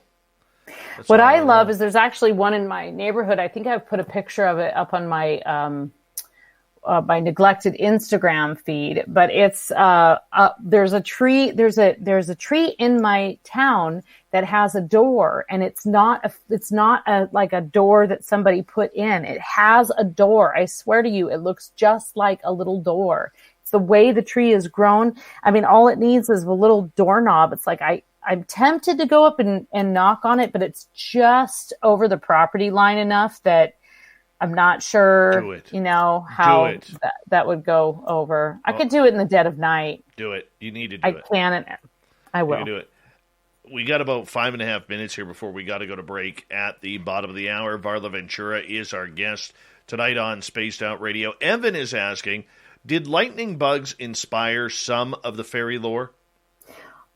Probably. There's probably some people who, have never seen anything like that. And you also have some of those phenomenon like the will-o'-the-wisp, which is actually a kind of phosphorescent gas that kind of creates like these lights in the reeds. So there are some natural phenomena. There's glow-in-the-dark mushrooms. There's all kinds of stuff that also have found their way into the fairy and folk literature. But the argument there would be that those things were created by the fairy kingdom.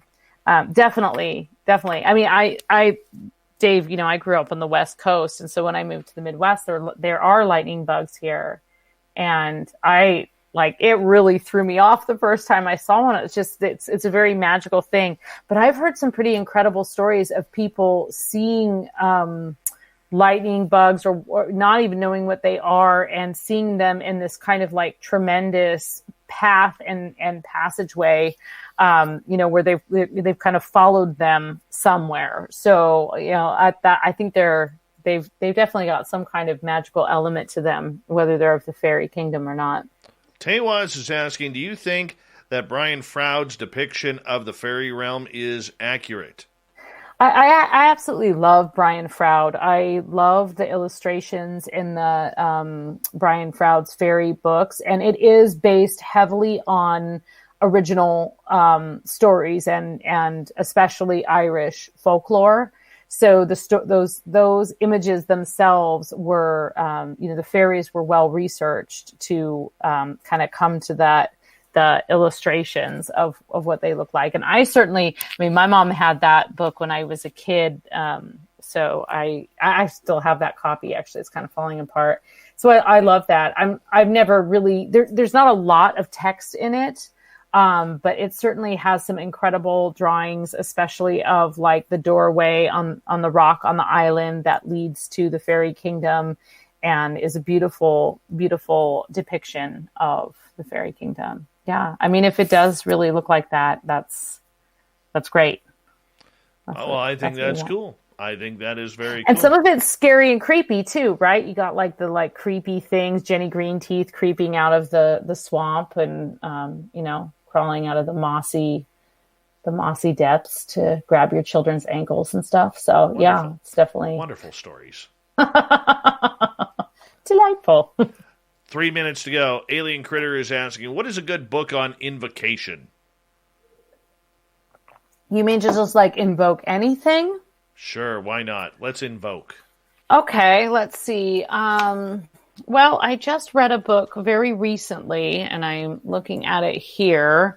Now, if you're talking about like witchcraft, and you want to learn more about like being an initiate in the witchcraft tradition, like the Alexandrian tradition, there's a book I just read, which is called, I'm looking at it right here, Initiation into Witchcraft. It's by Brian Kane.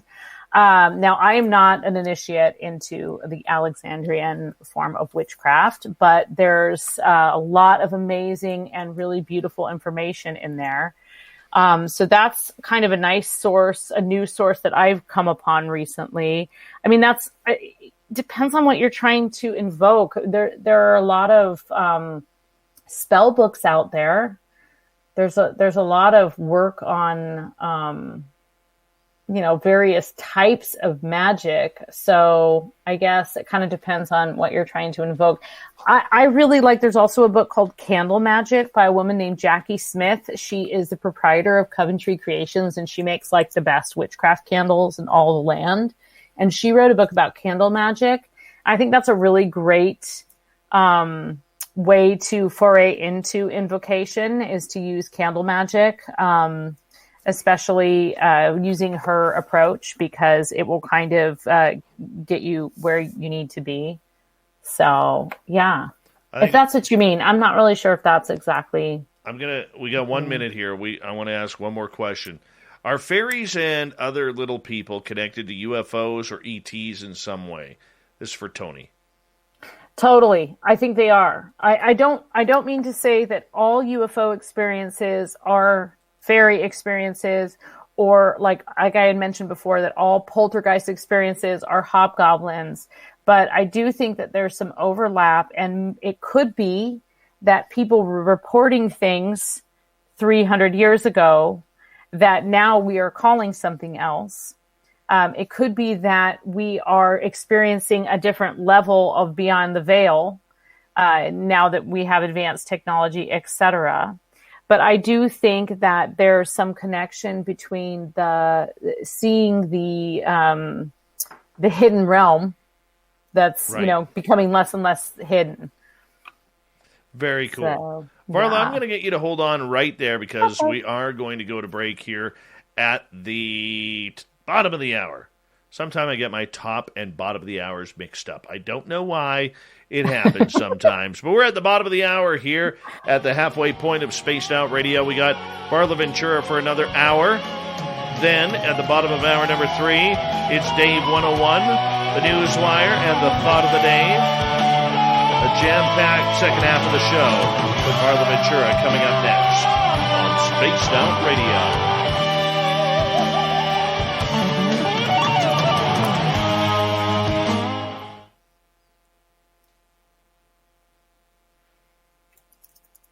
All right, we're clear. I'm taking a bathroom break. I'll be right back. Okay, sounds good. You can hang out with the chat room if you want. I'm going to take a break, too. I'm going to stretch my poor back. I'll put you on mute, and I'll go like this. I'll be right back.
Anyone can be ready for back to school. But with Staples Connect, you can be more than ready. Like, I got everything from my classroom and saved a ton ready. We've got more backpacks, more pens, and more supplies than you ever thought possible. So double knot your shoes, gas up the minivan, and smear war paint on your face. Staples has everything you need and more for the new school year. Let's do this. Just visit your nearest Staples store or go to staplesconnect.com for inspiration. If you're a State Farm customer affected by the recent hurricane and need to submit a claim, go to statefarm.com, call 1-800-SF-CLAIM, download the State Farm mobile app, or contact your local State Farm agent. With one of the industry's largest catastrophe response teams, State Farm and your agent are ready to help. Go to statefarm.com to start your claim. Like a good neighbor, State Farm is there.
All right, I'm back. Varla Ventura will be here any second.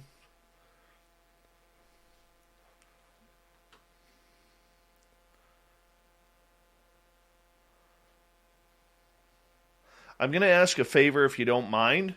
Could you just remember, audience in our YouTube chat room, to put your questions in capital letters? They're easier for me to find and then be able to ask Varla. If you don't mind, I would appreciate that.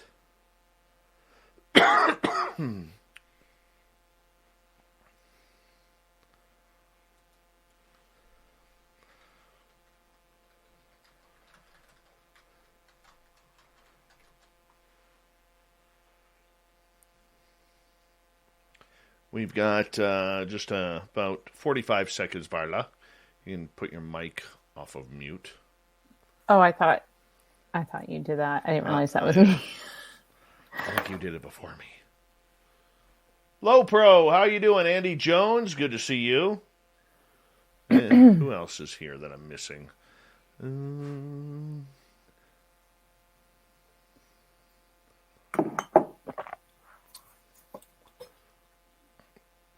Pegsy76, welcome to our channel. Big thank you to G West and ×2, Andrew, Big Dog, Apollo, Jeremy, Open Minded Clarity, and Black Dragon for the amazing super chats. Mitchell, how you doing? Here we go, everyone, with the second half of the show starting right now.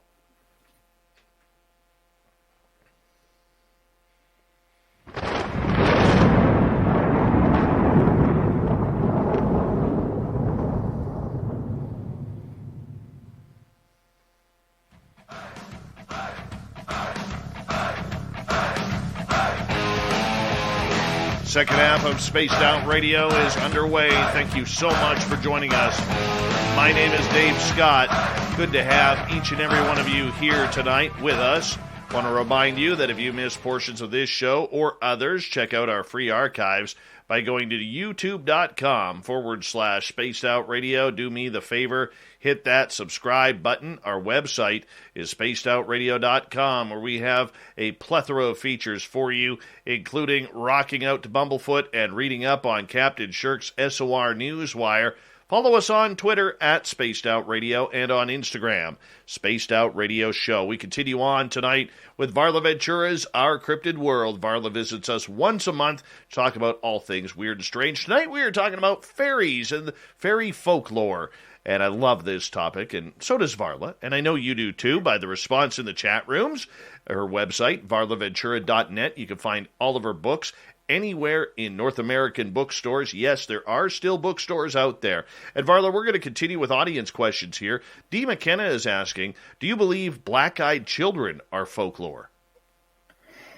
I think that they could be connected to changelings. Actually, was once on a show with the late Rosemary Ellen Guiley, who was a big... she wrote and studied black-eyed children more than I did. And if anybody doesn't know what they are, it's basically like these kids. Usually they look like, sort of slightly older children, not like really, really not toddlers or anything. And they'll come up to your door, they come up to your car, and they look like kids. And then when you look at them, their eyes are completely black, and you're basically like not supposed to invite them in. So I personally had not ever, I've never seen any of the black-eyed children. And I've heard stories on like radio shows and podcasts and things, but I don't know anyone who had actually encountered one. But Rosemary Ellen Guiley had researched them and had actually interviewed a lot of people. And so we just happened to be on this show one time together, a radio show. And we actually started talking off air about the connection between changelings, which are the kind of kidnapped fairy children. So fairy children are left in the human realm, and then human children are brought to the fairy realm. So we talked about that for a while, and I still maintain that my theory is that if they are anything, they're that they are somehow kind of switched to see if they can get away with things. But they're pretty creepy. Oh, definitely. I don't want to run into them. I don't either, because I really don't want to run into them. I feel like it's almost as if, it feels like a test, and it feels like a test I might fail because of the appearance of the child, right? Because there's this part of you that's always going to think, am I actually just turning my back on a child? And that's a recurring theme throughout fairy tales. Whether or not you actually trust your instincts, whether or not you do the right thing. And sometimes the right thing is completely ignoring the fairy, and sometimes the right thing is stopping and paying attention to them. More often it's ignoring it. You see that a lot. Like, just keep on walking, just whistle on past the graveyard. Right? That's just creepy. That is just creepy. I will say that right now. Creepy! Creepy. All right, well, let's move on to another question here from Evan. Are fairies attracted to mushrooms or melons more? Is that a joke? I don't know. Fairies and mushrooms have a long history. A fairy mound or a fairy circle is frequently a circle of mushrooms. In art, fairies are frequently depicted either as mushrooms, wearing mushrooms, or sitting on mushrooms. In particular, the hallucinogenic or the red-capped kinds. Red caps are a term of fairies that are also associated with mushrooms and associated with bloody battles. So I'm not really sure about the melon part. I don't get that one. Me either. Okay. Me either. I'm glad I'm not alone here. I don't get it. I don't know. I do not get it. Probably a boob joke, I don't know. Could be. What's the difference? And then you're going to need to clarify. What's the difference between, say, little people, gnomes, and leprechauns? So little people would just be the umbrella term. The wee folk, the little people, the good folk, They're all different kind of interchangeable terms for the fairy or fairy kingdom. Leprechauns and gnomes are different. Leprechauns are sort of the forest miser bachelor, the cobbler of the fairy kingdom. They like to be left alone. They like nice materials and cloth and to make their shoes and things with. And they work hard, and they do have a good solid cache of gold, but it's frequently not a pot at the end of a rainbow. And actually that's like, there is no end of a rainbow, right? Like, everybody knows that it's a refraction of light. So no matter where you stand, you would never actually, if you can see the rainbow, you'd never actually be able to see its end. So that's sort of a commentary on greed, get rich quick scheme, the trickery and the glamour of the fairy kingdom, the idea of the gold being at the end of the rainbow. And that's a sort of more kind of modernized idea. But leprechauns do keep a golden store, and you can sometimes get at it, but not very much of it. And it's usually in a purse, a magical purse is where they keep their monies. Oh, them cheapos.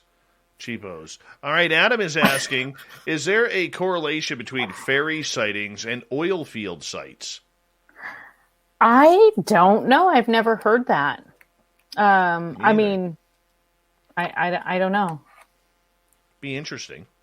Yeah, that would be very interesting to look into, because you do see a lot of reportings of paranormal phenomenon around like mining sites and things like that. So it's kind of stands to reason that there could be something, but I've never looked into that.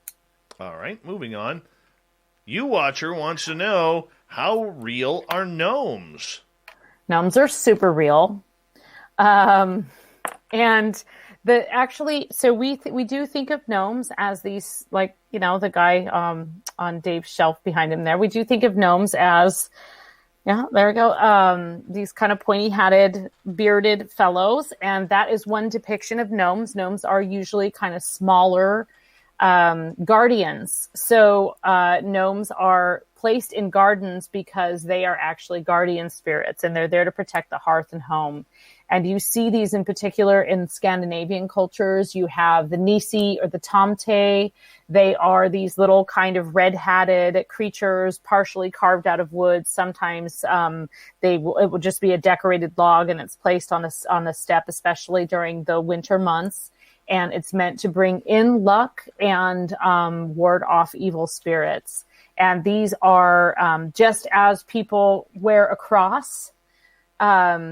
You know, it's a representation of something that they believe in and that they believe is real. So people will have these sort of little icons to represent the real creature that's out there in the forest or the tundra or whatever. Now, from what David Weatherly told me about gnomes, is that they are very vindictive if you cross them. So that's true of a lot of the fairies in the fairy kingdom. And gnomes in particular have also have a strong connection to mines and kind of the earth in a lot of ways. You'll see, you'll hear stories about things that kind of look a lot like gnomes, or like the Tommyknocker type things. Often I kind of consider those different categories, but you do see this idea of a gnome, kind of like you would think of like the seven dwarves, like that kind of thing. You see gnomes kind of more on the inner reaches of caves and stuff like that. But I think they're tricksters. I mean, it's no joke that they can kind of shift around in your garden. So I think it's pretty easy to appease them. You give them somewhere beautiful to be. You give them some privacy. Gnomes are not particularly social, so they're not going to really like want to hang out and be, you don't put the gnome on your curb. You know what I mean? You put the gnome kind of back and underneath the tree. Very true, but I mean, that's cool. But yet they're also said to be protectors, and this is why it's good to have even garden gnomes in your garden. So, what is their protection point? So they like to protect beautiful things, right? Or like a person that and then this is like fairies in general too. They like to protect a person that they might have an affinity for, children, vulnerable animals. So those are kind of their domain of protection. Now you have like fairies that live more in rural areas and live in barns, and they'll protect the horses and the creatures that live there and take care of them. And you just have to leave them a little dish of milk and an offering of some kind of food. And then your animals, your livestock will be healthy. In a garden setting, you would get like an abundance of fruit or, whatever it is that you're trying to get. And so you would in turn leave the gnome, something delicious that they would like to eat, or some kind of thank you. If it's a statue, just leave it a thank you. Like it can be like a shiny thing or something of value, or just something that has a lot of meaning to you that you're willing to give up and give to the fairies.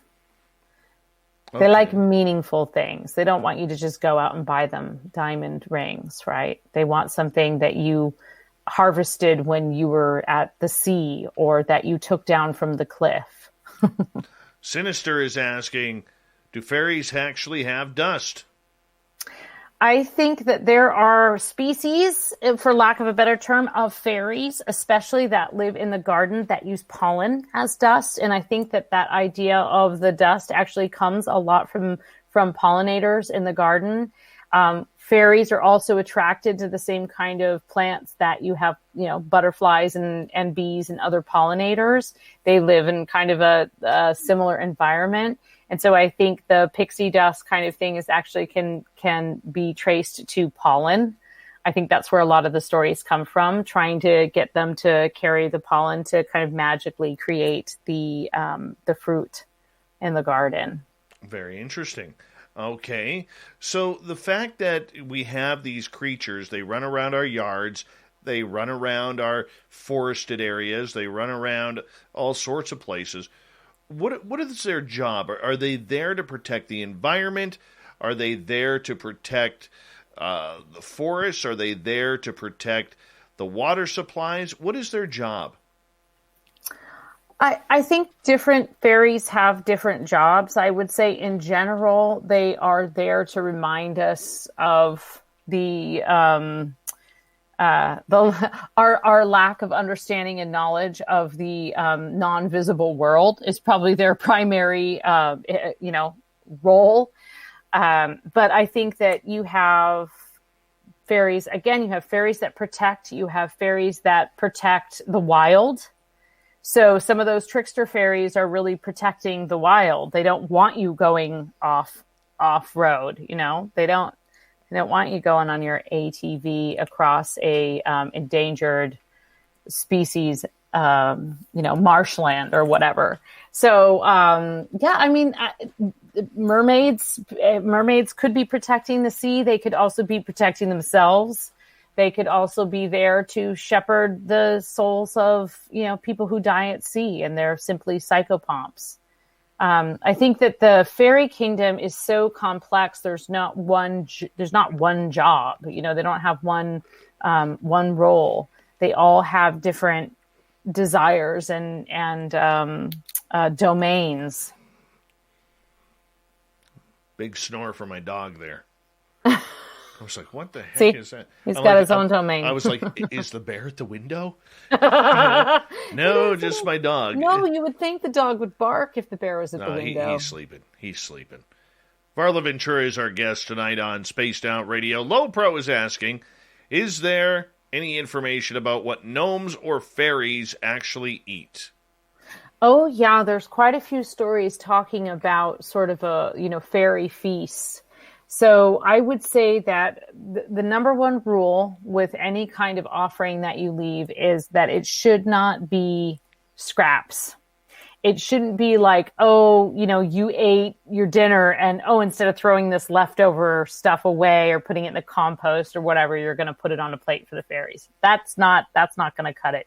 You need to give them a portion off the bat. And just as in any kind of magical offering, whether it's for, you're making an offering to the dead, it's witchcraft. However you're doing it, you need to do it with intention. So that can be part of your own dinner, but it needs to intentionally be set aside. I, of course, wouldn't recommend leaving pies on your windowsill or large scraps of meat out and about. But I think you're safe typically with things like milk, oats, oat cakes, wine is always good, a bit of cider, a bit of beer, things like that, fruit. Right. Drunk gnomes. Yeah. Drunk gnomes. That's exactly what we need in this life, is drunk gnomes raising hell in our gardens. Yeah, riding their gnome motorcycles across our lawns. Mm-hmm. Playing that rock and roll. But I would just say, like, in general, make sure that whatever it is fresh and clean and set out with intention. You don't have to go on a gnome grocery run, but you shouldn't just give them, the scraps from your plate. No. They'll be insulted, and they'll actually probably, do something to they'll break something, or at worst pox someone. Best case scenario, they'll break some china. Why do we want them around? I mean, who wouldn't want these kind of actually, if you look at a lot of the older stories, you kind of have this relationship where people don't necessarily want them around. They just want them to not cause harm or cause mayhem. They don't want to run into them at night. They don't want to encounter them. It's actually like a constant evasion, and everything is to placate the fairies so that you don't have to have an encounter with them. You see that over and over again in literature. It's like, that's part of it, of course, is the idea that you're keeping the children close to the hearth in order to protect them, right? But the other part of it is that there's a certain reverence there, and that fear and that reverence of that other kingdom that we don't fully understand.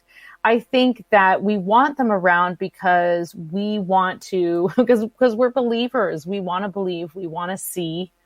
We want them to know that we see them.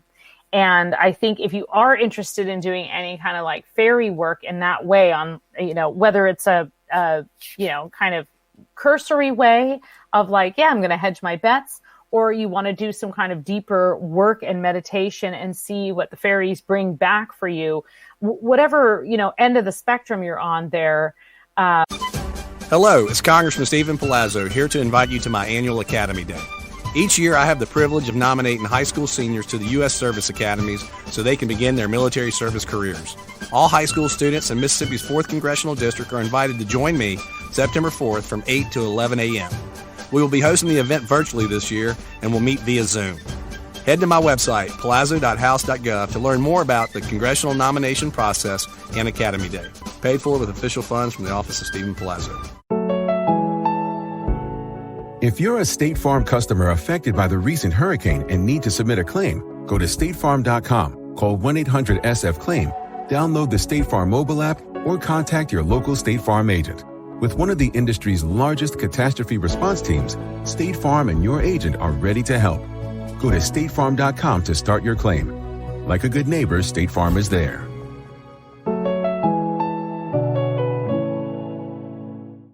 They certainly have a lot to teach us. And every time I read a fairy story, something changes in my worldview.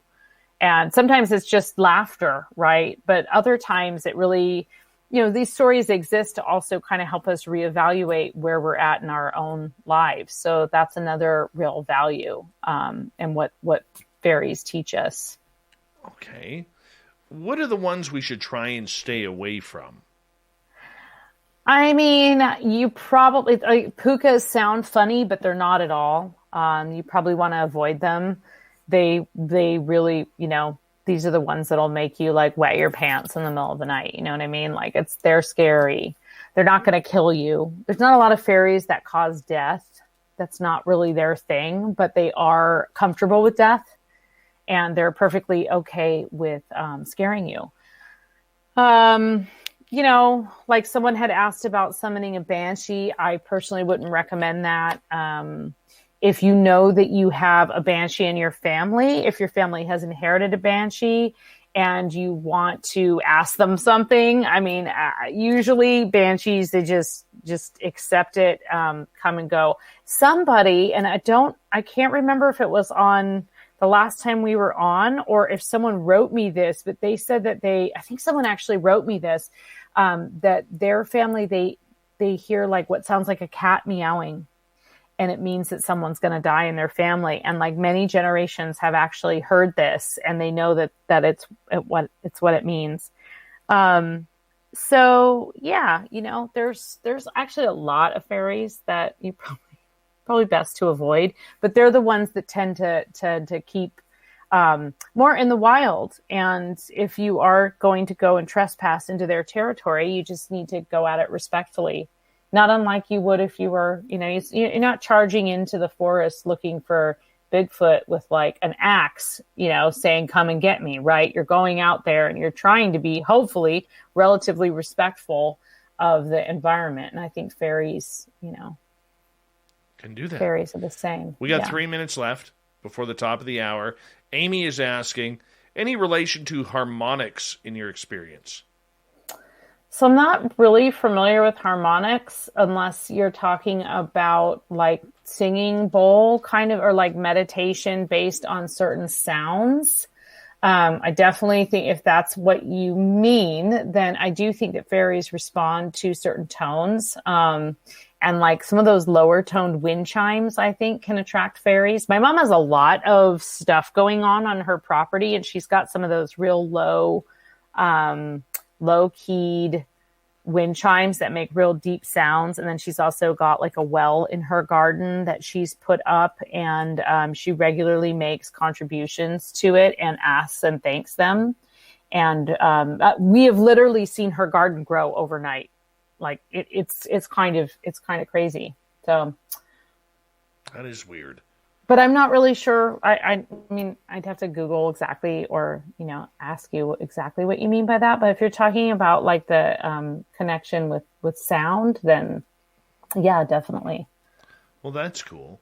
That's cool. All right. Well, with time winding down here, let's kind of get into the whole chime thing, because I know around here, a lot of people put bells up or wind chimes up for two reasons. Number one, attracting the fairies, but number two, scaring off the bears. Scaring the bear, I was going to say, yeah, the sound, right? So with that being said, are these fairies, these gnomes or anything like that, do they help keep property safe from any sort of wild animal?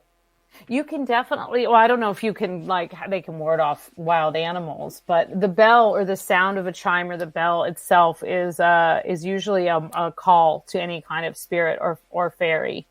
So it's used in ritual. It's used in, all kinds of rituals, including Catholic rituals. The bell is very significant. There's a reason people ring the church bells to call people into the church. It's not just about, hey, everybody, it's time for lunch, right? It's about connecting with that ethereal and the sound that happens. So I don't know if you can set your property up to ward off bears and guarantee no bears, but then get like the good fairies. But I think that they can protect your property and they can protect your family. And so if that means warding off, or that the bear sniffs and goes on down the road to the apple tree instead of your land, then yes. But they're not going to keep deer from eating all of your pumpkins, unfortunately. This is true. Varla, I'm going to get you to hold on right there. Unfortunately, we are 2 hours down. We only have Varla Ventura for another 30 minutes here on Spaced Out Radio. And we love her around here because she joins us once a month for our segment we call Our Cryptid World. You can find any of Varla's books at any major bookstore around North America. And, of course, her website, varlaventura.net.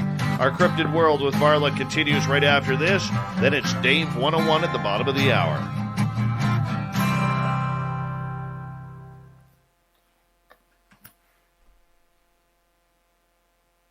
All right, we're clear. So do you think that bear was a young bear, or did No. it look like a... No, I wouldn't Adult. say he's an old bear. He's probably 3-4 years old. Like, he's a good size. Mm-hmm. He's a good size. Healthy. Very healthy. Looked very happy. You know, like, I won't call him in. I won't tell people where he was seen because... Are there people around you that are anti-bear? No, there's look, when it comes... I'm not as afraid of bears as I am with cougars. Yeah, well, cougars will come in and like snatch your toddler. Cougars are just assholes.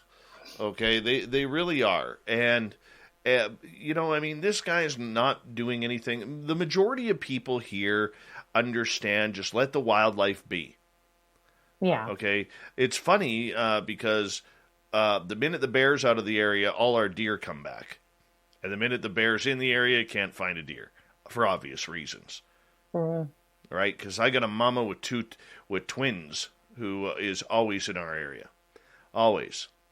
And she hadn't been around the last few days. Making herself scarce. Yeah.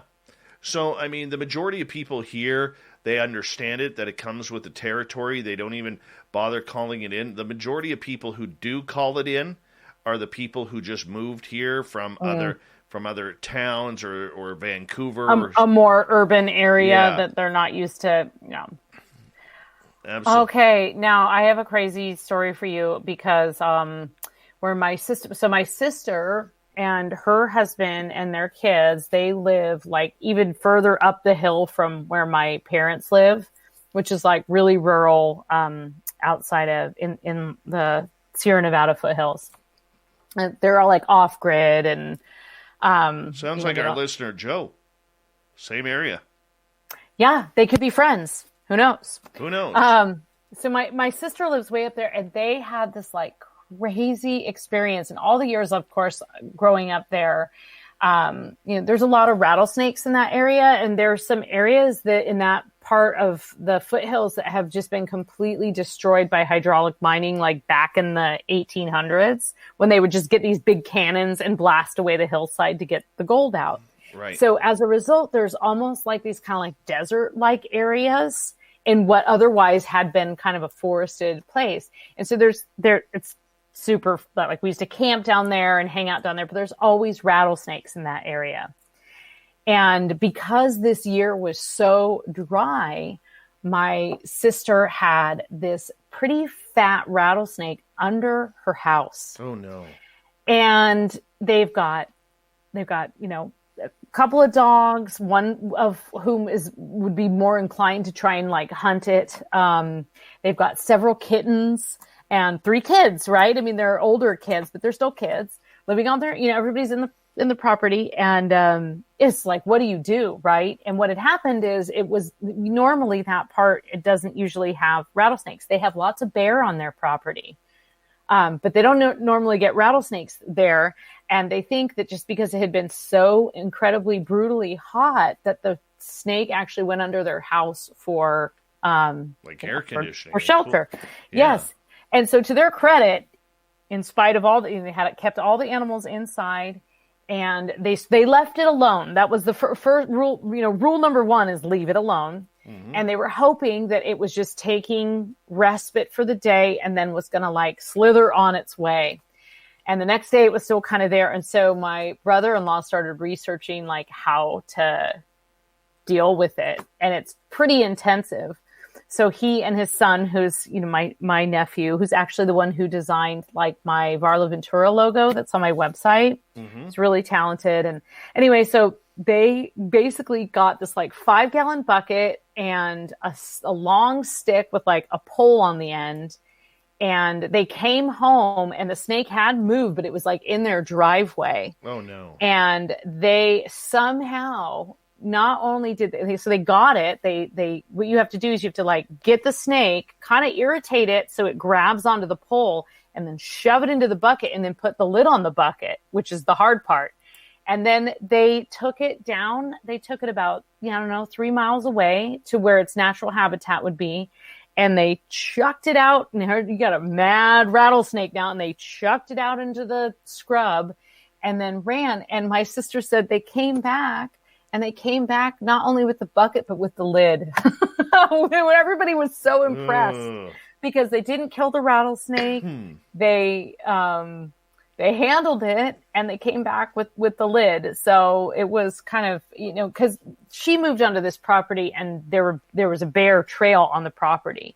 And so they'll fire a gun sometimes to scare it off, but they will never shoot it. And that's an agreement that they made when they bought that property. We bought their territory, and this is their crossing path.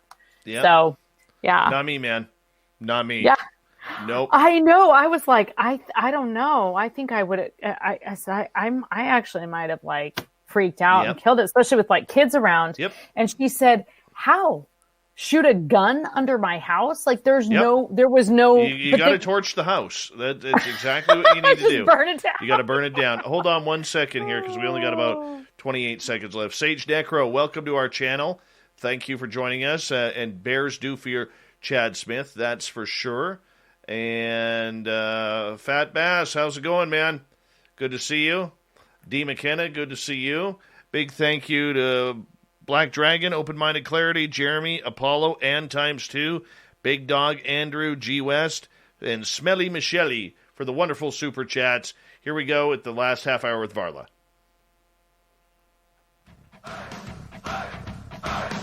Would you like to connect with us? Head to spacedoutradio.com for all your latest show info. Now, back to Dave Scott and SOR. Here we go with the third and final hour of Spaced Out Radio tonight. My name is Dave Scott. Thank you so much for taking the time to join us. Really do appreciate earning your listening ears wherever you are on this beautiful planet we call Earth. Want to say hello to everyone listening in on our terrestrial affiliates around North America and digitally on TalkStream Live, Revolution Radio, and KPNL. All of our archives are free by going to youtube.com/Spaced Out Radio. Just do old Davey the favor, hit that subscribe button. The Desert Clam has set the password for tonight in the SOR Space Travelers Club, Hagioscope. Hagioscope is your password. Use it wisely, space travelers, as a clam sets the password each and every night right here on Spaced Out Radio. Our website is spacedoutradio.com. We have a plethora of features for you, including rocking out to Bumblefoot and reading up on Captain Shirk's SOR Newswire. Follow us on Twitter at Spaced Out Radio and on Instagram, Spaced Out Radio Show. For the final time tonight, we introduce Varla Ventura. She comes on once a month for a feature that we like to call around here our Cryptid World. And, of course, her website, varlaventura.net. You can find any of her books in any major bookstore across North America. Varla, thank you so much for being with us once again. Thanks for having me once again. Oh, yeah. We absolutely love you here. Love you here. We're Varla Ventura fans, just so you know. We do that around here.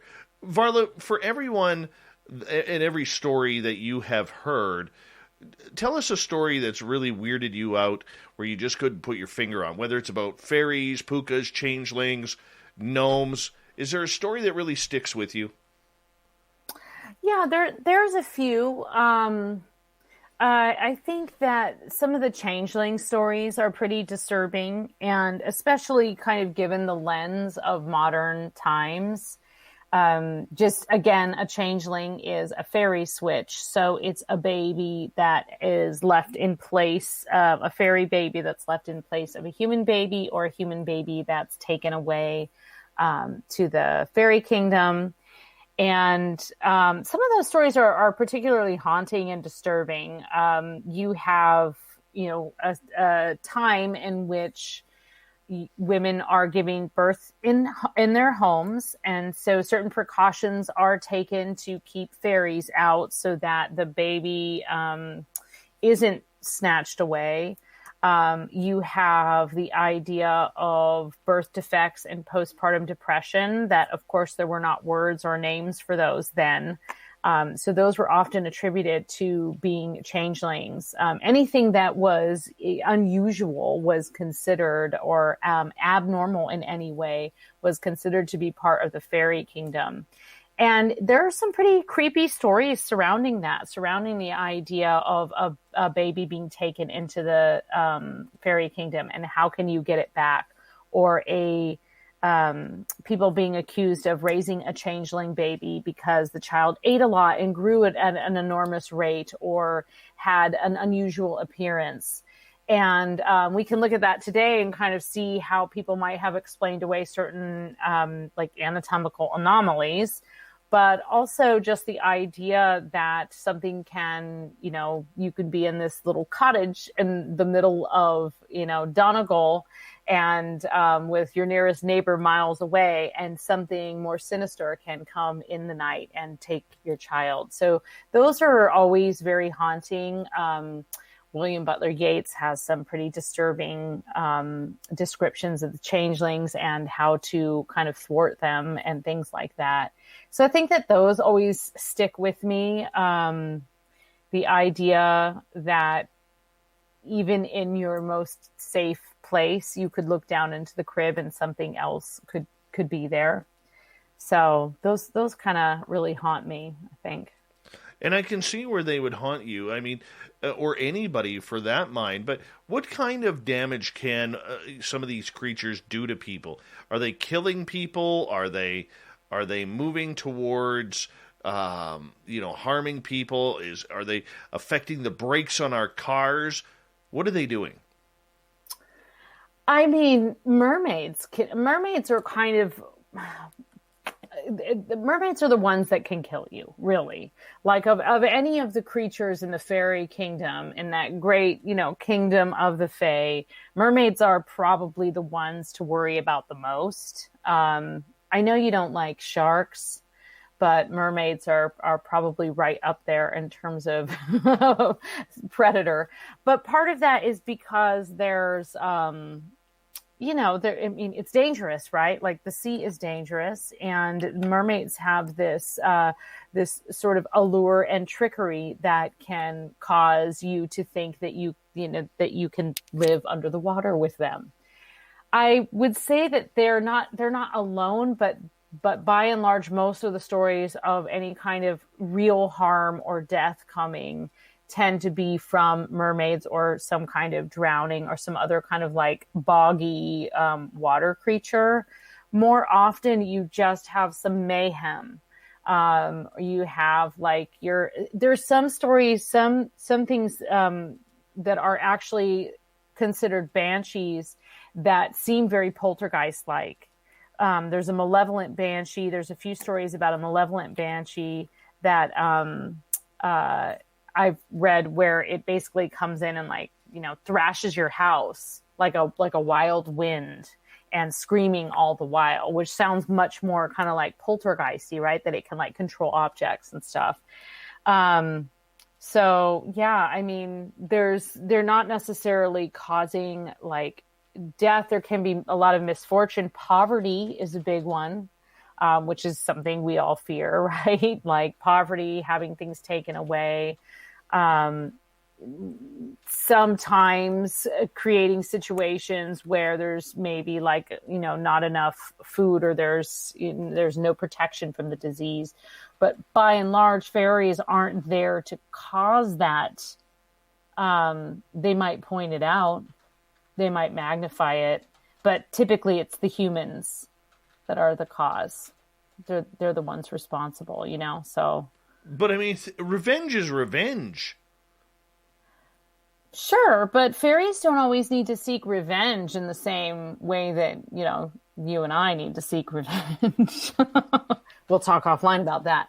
But there's definitely if you cross them, if you do something really bad, you tell them that you're going to never reveal their secrets or the entrance to their kingdom, and then you publish something about where it is, there could be some vengeance. But that vengeance is usually going to take the form of really poor luck, which for most people is your family leaving you and poverty. And then you just a sad old miser. Well, isn't that nothing nice? To show for it. That's my dream. It's my dream right there. I'm not going to lie. All right. So, as we continue on with Varla Ventura here and everything that's going along with that, Varla, what could we do to protect ourselves from these little creatures, beings, whatever you want to call them?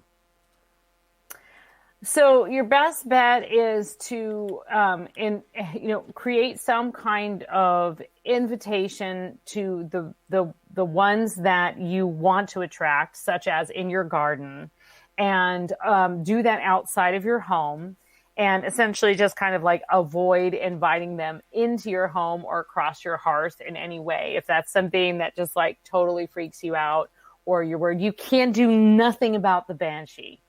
The only thing you can do if you hear the banshee scream is get your affairs in order. That's what's so scary about the banshee. You can't. Angie's List is now Angie. Summer is the perfect time to book your next home project. From lawn care to a new patio, Angie makes it simple to connect with pros who can get the job done right. See reviews, upfront pricing, and instantly book hundreds of projects. Plus, when you book and pay through Angie, we'll cover your project up to the full purchase price, plus limited damage protection with our Happiness Guarantee. Check out Angie.com, and for more on the Happiness Guarantee, go to Angie.com/happiness-guarantee.htm. If you're a State Farm customer affected by the recent hurricane and need to submit a claim, go to statefarm.com, call 1-800-SF-CLAIM, download the State Farm mobile app, or contact your local State Farm agent. With one of the industry's largest catastrophe response teams, State Farm and your agent are ready to help. Go to statefarm.com to start your claim. Like a good neighbor, State Farm is there.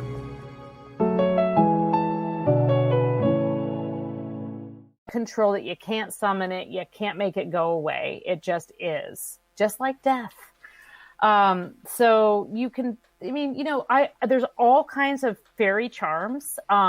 There's a whole book of fairy charms by Lady Wilde, who has this kind of incredible list of little things that you can put in bags and sleep, put under your pillow to protect children at night. There's little kind of stick charms that you can make. A lot of people will make use the St. Bridget's cross, which is kind of like this, like woven straw cross. It's not exactly a cross. It's kind of more like has 4 points, to use in a form of protection. Don't be fooled that the Christian cross is going to be your protector. But if you put that intention in it, that it'll be as effective as a pentagram or whatever kind of symbol you want to use. But don't think that just because you have a Bible that fairies aren't going to come and mess around with you, because they work well with religion. You sound very sarcastic with that. What? What do you mean? They do work well with religion. I mean, they work around it. They work around it. Okay. I don't know how, but that just kind of makes me wonder. I mean, should we put offerings out there? Should we acknowledge their presence? And how do we know to acknowledge their presence if we don't even know if they're around? Well, I mean, if you make offerings, then the odds are that they will come around. And yeah, I mean, acknowledging their presence, I think is wise. And I don't think it has to be something where every day you're sitting in the garden and meditating. If that's not your jam, that's fine. But having some kind of, if you've got like a cruddy garden and bad luck, you can attract them and make offerings to them. Everybody has their own thing, right? It's like some people want to, some people practice witchcraft, some people practice Christianity, some people practice a blend. There's all of these different ways of connecting with the spirit. And I think that connecting with fairies is connecting with the invisible and the divine in many ways. So, I mean, it's a personal preference, right? Ronald Murphy, the crypto guru, believes that Sasquatch are part of the fairy realm as well. Where do you stand on that? I am so happy to hear that. I absolutely see that. I think that a lot of the cryptids and magical creatures fall into that fairy realm. Or as I had said earlier, that maybe what we're reading about from 300 years ago, if we, when you compare that to stories that we hear today, there are a lot of kind of overlap. So I could see that. I could certainly see Sasquatch being in the magical fairy domain.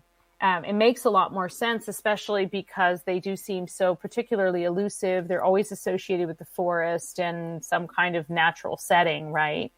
I've never heard of anyone seeing one in the middle of a downtown in a city, but I know many people who have seen them, in particular in Northern California, British Columbia. The Oregon woods are notorious for Sasquatch sightings. So, well, I like that. I'm with you, Ronald. Central British Columbia, there are a few there as well. Yes.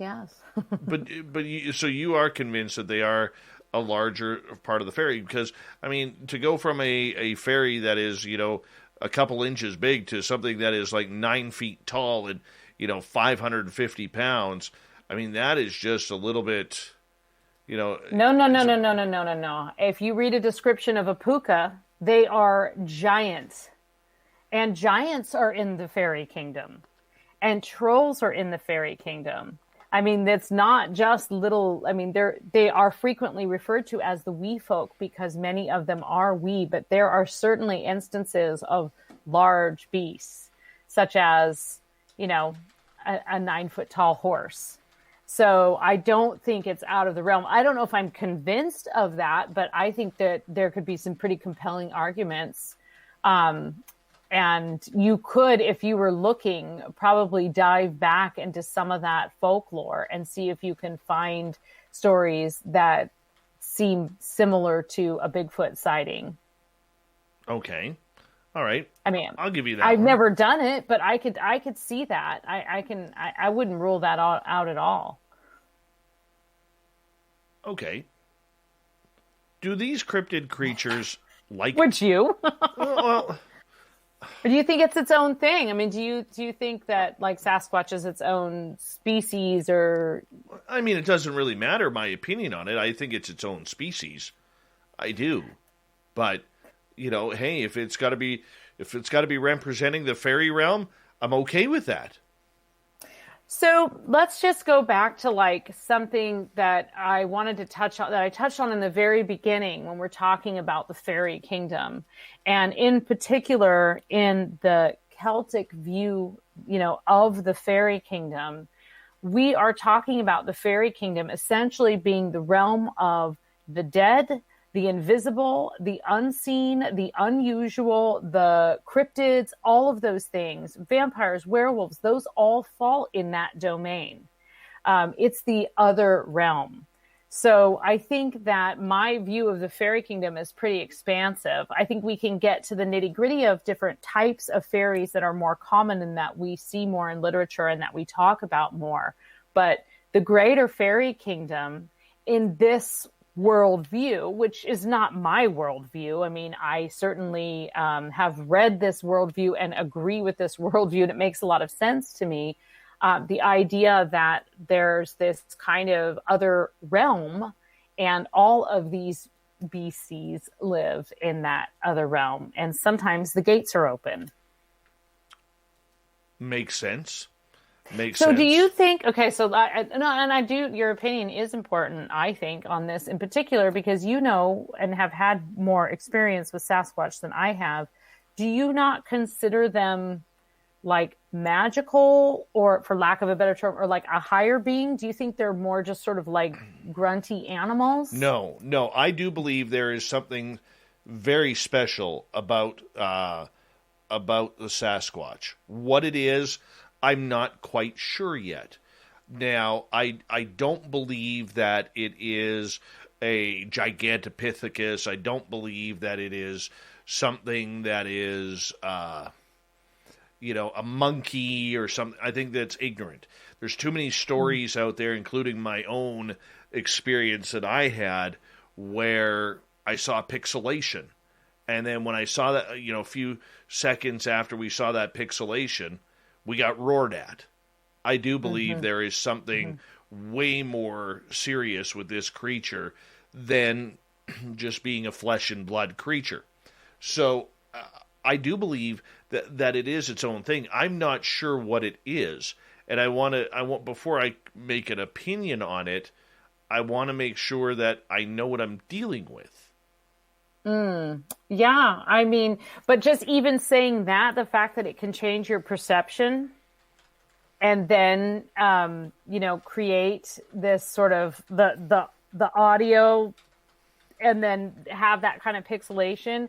I mean, that's definitely something you see a lot in the fairy stories. You see your entire perception is actually changed even for a moment. And that's a way that you know that you're actually entering into, and a sign that you've entered into this other realm. So, I mean, I have never encountered a Sasquatch, so I can't say that definitively, but I absolutely see a lot of the parallels there, and in terms of that kind of umbrella territory of the Fae. Oh, as you should, and I can see the correlation. My problem is, I maybe it's just size. I think this big, 2 to 3 inches, or maybe 10 to 12 inches, 18 to 2 feet, comparatively to 9 feet, 10 feet, There are trolls in Scandinavian literature and Scandinavian folklore. There are trolls that are 9 feet tall, and they're actually very ethereal. I'm not saying they're Sasquatch, so they're not known as being hairy or anything like that. But there are actually quite a few. I know we say the little people because we think of Darby O'Gill and we think of leprechauns that are knee high, and a lot of the creatures are, but not all fairy creatures are small. So if that's something that's preventing you, you should try and remove that from your view of fairies, because they aren't all small. You're making my thinking feel small right now. Thank you. I'm just saying that they can be very intimidating and huge. However, having said that, I have not encountered, other than in something more in the werewolf or that kind of realm, I have not encountered a story as of yet that I think really sounds like a Sasquatch from a story from hundreds of years ago, in any of the fairy and folk tales that I've read. But again, I haven't read them all. Like I said, I just read that one about the corpse directing the poor teenager to bury it. So there's a million more out there. And if I find one, you're going to be the first to know. Well, that's good. That's good, because let's go chase out in the forest then. Yeah. Why not? Sounds good. It works for me if it works for you. Varla, Yeah. We have 2 minutes left. 2 minutes, and I don't know what we're going to talk about in 2 minutes, but we'll figure it out. I would love for you to tell me, tell our audience where they could find your books, where they could find more information on you, what dentist you use, all that kind of stuff. Yes. Okay. So varlaventura.net is my website, and my books are available anywhere books are sold.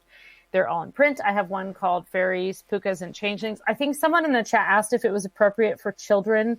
And I will tell you, there are stories in there that you certainly could read to children. There's some pretty sweet fairy stories in there, but you would probably want to read it yourself first. There's some scary stuff in there that you wouldn't want to read to a child under the age of 10. And then I'm working on a couple new projects. I hope to announce at least one of them soon, but I don't like to announce projects until I've actually gotten them going, because it's backfired on me before. But I am working on a book about fairy and folklore as it relates to plants and magical and medicinal plants. So I'm working on that. And what else? Just you can go to my website and find stuff, or find me on Facebook, or just come back here in a month and say hi again. I mean, come back before then, obviously, because you love Dave, but I'll be back here in a month. Yeah, we would appreciate that love. We would appreciate that love. And, of course, Varla Ventura's next visit here will be on September 23rd. Mark that date on your calendar, especially you, Varla, because that's kind of important. Yeah, I better write that down. Yeah, that would be kind of helpful. But yes, September 23rd. Varla Ventura, varlaventura.net. Varla, we always love it when you are here on the show, and I know our audience loves it as well. You're one of the favorites, and that's why we bring you on once a month, my good friend, to hang on out with us. So thank you so much. Dave. I appreciate it. It's nice to see you. varlaventura.net, everybody. Yes, sometimes she goes by her alias, Chad Smith. Yes, she does. She goes by Chad Smith every now and again. Coming up next, Dave 101. Yes, Dave 101. What is Dave going to rant about tonight? You'll find out momentarily. And then we have the SOR News Wire. We have the Thought of the Dave. Stay tuned. Spaced Out Radio continues right after this.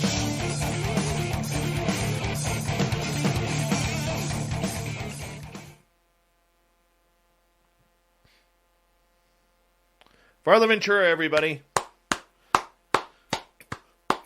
Thank you.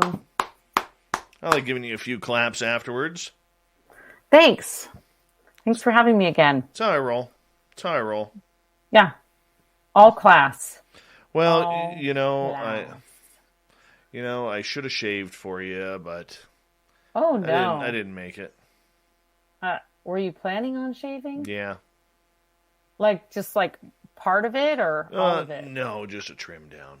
Yeah, that's... Oh, look at that. Varla Chad Tura. Right there. Varla Chad Tura. How did that all... how did that start? I missed the start of that. The Chad Smith thing? Yeah. Okay, so about a month ago, a lot of times we hang out at a show called UFO Garage with Ben and Joe, who are just two of the most phenomenal people I've ever met in this field. And they have this listener named Chad Smith who started coming into our room. Chad's a really good guy, and he really supports the show well. So one day I was just feeling like an idiot, and in my stupid humor that I have, and I go into the UFO group, UFO Garage group, and Chad's in there, and so I just said, "I'm Chad Smith," and he goes, "No, I'm Chad Smith." I'm like, "No, I'm Chad Smith. You can't be Chad Smith. I'm Chad Smith." And it just kind of took off from there, and that's kind of what happened. Okay, so now it's like now everybody claiming. And now everybody is now. Here's Chad Smith. Every guest from here on out. The real Chad Smith. Yes. He needs to change his profile to the real Chad Smith. See, he got a wrench, so now his wrench says, "I'm Chad Smith" on it. Okay. Yeah. Okay. Mm-hmm. I figured there was some kind of inside joke there. Yeah. So now everybody is Chad Smithing around. Anya or Ann or whoever the hell you pronounce your name, I always forget, and I love you though. You know that because I know who you are. I know who you are. Thank you for that great super chat. I really do appreciate that. Oh my goodness, my pen is starting to run out, I think. I don't like it when my pen runs out. It's tragic. It shouldn't be. I got lots of ink in here. Oh, it might be because I'm at the end of my notepad. I don't understand anything you just said. How can your pen affect your notepad? Because the paper gets thinner because it's always worn out. It's worn out more. The bottom of the notepad is always more worn out than the middle or the top. I guess I just write really fast so that doesn't happen. Well, I don't know. Maybe you should pay attention to your notepads more, lady.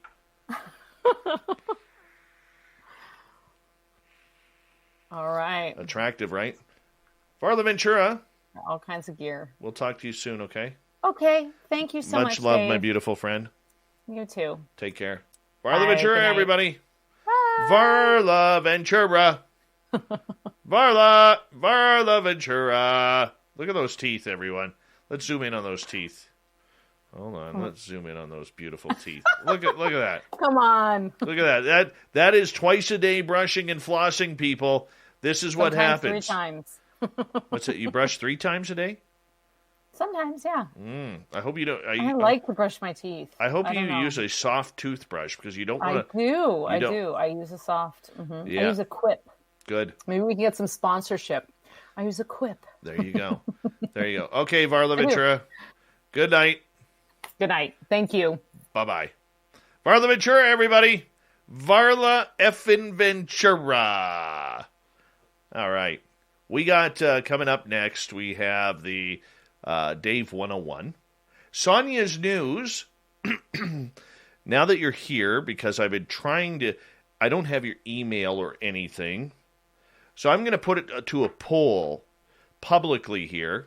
Sonia's News, we have the roundtable tomorrow night. I'm offering you a seat at the roundtable. Do you want to be a part of the roundtable? Sonia's News. I'm offering you a seat. I need to know, does the audience want Sonia's News in the roundtable? I do.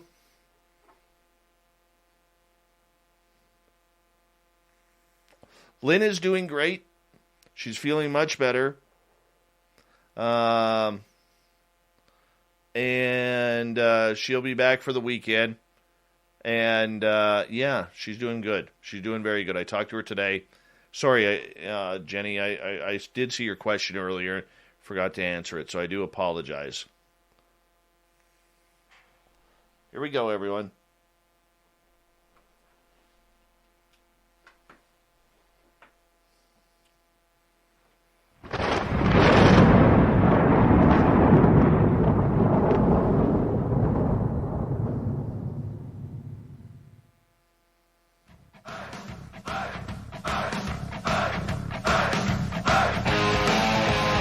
We rounded third. We're heading for home tonight on Spaced Out Radio.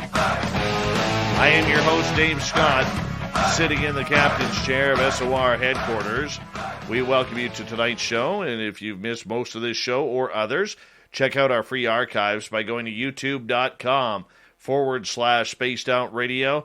Do me the favor, hit that subscribe button. Our website is spacedoutradio.com, where we have a plethora of features for you, including rocking out to Bumblefoot and reading up on Captain Shirk's SOR Newswire. Follow us on Twitter at Spaced Out Radio and on Instagram, Spaced Out Radio Show. It is time once again for Dave 101.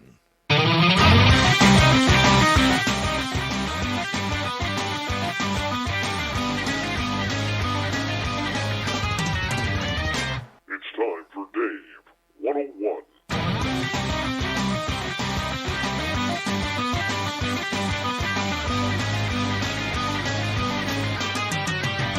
All right, Dave 101 is where I kind of go off on a topic every week. We started it last week. This is episode number 2. And tonight I'm getting into experiencers. And I'm going to defend the experiencers a little bit here because as an experiencer myself, there are things that I want to know about what I've experienced. Yet for a number of people out there, we continue to see a lot of really The Bid podcast from BlackRock breaks down what's happening in the markets and explores the forces changing investing. We cover topics like the megatrends shaping our future, how the COVID-19 crisis will impact markets in 2021, and why companies should lead with purpose. Listen to The Bid wherever you get your podcasts. If you're a State Farm customer affected by the recent hurricane and need to submit a claim, go to statefarm.com, call 1-800-SF-CLAIM, download the State Farm mobile app, or contact your local State Farm agent. With one of the industry's largest catastrophe response teams, State Farm and your agent are ready to help. Go to statefarm.com to start your claim. Like a good neighbor, State Farm is there.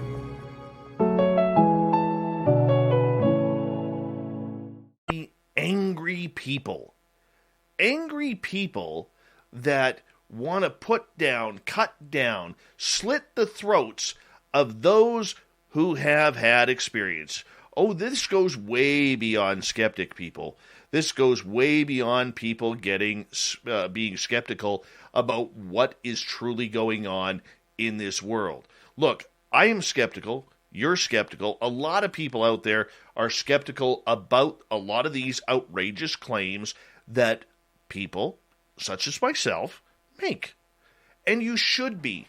Of course, you absolutely should be. But there's a difference between skepticism and the anger that we are seeing in the cryptid world, in the paranormal world, and the supernatural world, of course, in the UFO world as well. Look, the people who have had the experiences, I'm not saying they are all innocent. I am not sitting here waving the flag of you got to believe every story that is out there, because we know that there are liars and charlatans in everything that we do in the world. It doesn't matter whether it's, collecting medical, okay, whether it's collecting government paychecks, whether it's ripping off work. There's always somebody who is dastardly trying to beat the system. There is always somebody out there who wants their 15 minutes of fame and will do it by any means necessary. Also in the UFO world and the cryptid world, we have seen people numerous times who are true experiencers but aren't ready to step away from the limelight and feel that they need to keep going, they need to keep producing these experiences, that they forge the experiences through certain means, whether it's CGI, whether it's planting evidence, whether it's false scratches on someone's back or arm or leg, whatever it may be. We do see a lot of nasty people in these fields. But the majority of those who are experiencing strange phenomena, from gnomes showing up in their garden and knocking on their door, to aliens in the bedroom, to Bigfoot staring out their windows, to Bigfoot staring out their windows, staring into windows, to anything that is in between. These subjects have scared a lot of people. A lot of people. And the people who have had these experiences, no matter whether it's a one-time affair or something that is continuing on, or somebody who has had multiple experiences with multiple different accounts, we have to take their anecdotal evidence and use it towards finding some answers. We can no longer try and slough them away like a broom sweeps dust under a floor mat. Now, there are a lot of people out there in this world who say, we've had enough of the stories. We've had enough of the EVPs on a ghost tour, of shadow people. We have enough with UFO videos and little dots in the sky. We've had enough with these blurry images that people overexpose to try and say, look, that's a Sasquatch or that's a dog man. No, we're done with that. And to their credit, they are right. But there is this faction of people out there, and we see them every now and again in our chat room, okay, who get so angry. Proof! We need proof! Where is the proof? Where's your photos? That's BS. That is garbage. You are lying.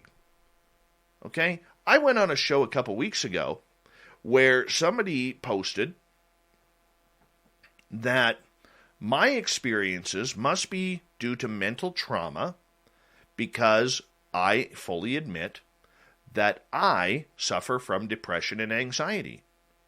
This person didn't believe my stories. They don't have to. They don't have to. But they're always looking for an excuse as to why people are making up these stories. Do you think I really wanted an alien in the forest? Was Samantha Mowat or Carl the Alien Gray showing up at my window? No, not at all. I didn't want any of this. I lived a perfectly happily boring life way before Spaced Out Radio, way before the aliens came, way before the UFOs came, way before Bigfoot and my house became haunted.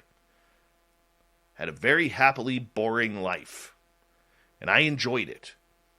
Much like people who get thrown into their experiences, they had happy lives too.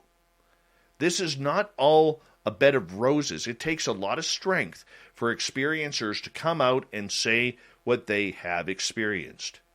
Yet for those select few who feel that they need to absolutely shout down, name call, berate, and absolutely carve on social media those who are trying to bring their stories out because they finally built up the bravery to do so, screw you. You're hurting people for no reason. You are hurting people who are trying to figure out what it was they saw or experienced. Look, you may be all about the science, because that's the trendy thing to be these days. It's all about the science and government. What do scientists know? What does the government know? What do we know? We need more science. We need more proof. Enough stories. And I get that a lot of people are frustrated by the stories. But without the stories, you would have nothing to investigate. You would have nowhere new to investigate. We'd see hundreds of thousands of ghost hunters, for instance, running to Waverly Hills, waiting in line like waiting for a checkout at Walmart, just so they could run through and grab a quick tour with their ghost gear to get some evidence. The people on the internet, whether they are a podcaster, a YouTuber, or just a commenter in a forum or a group on Facebook, can be some of the rudest people out there.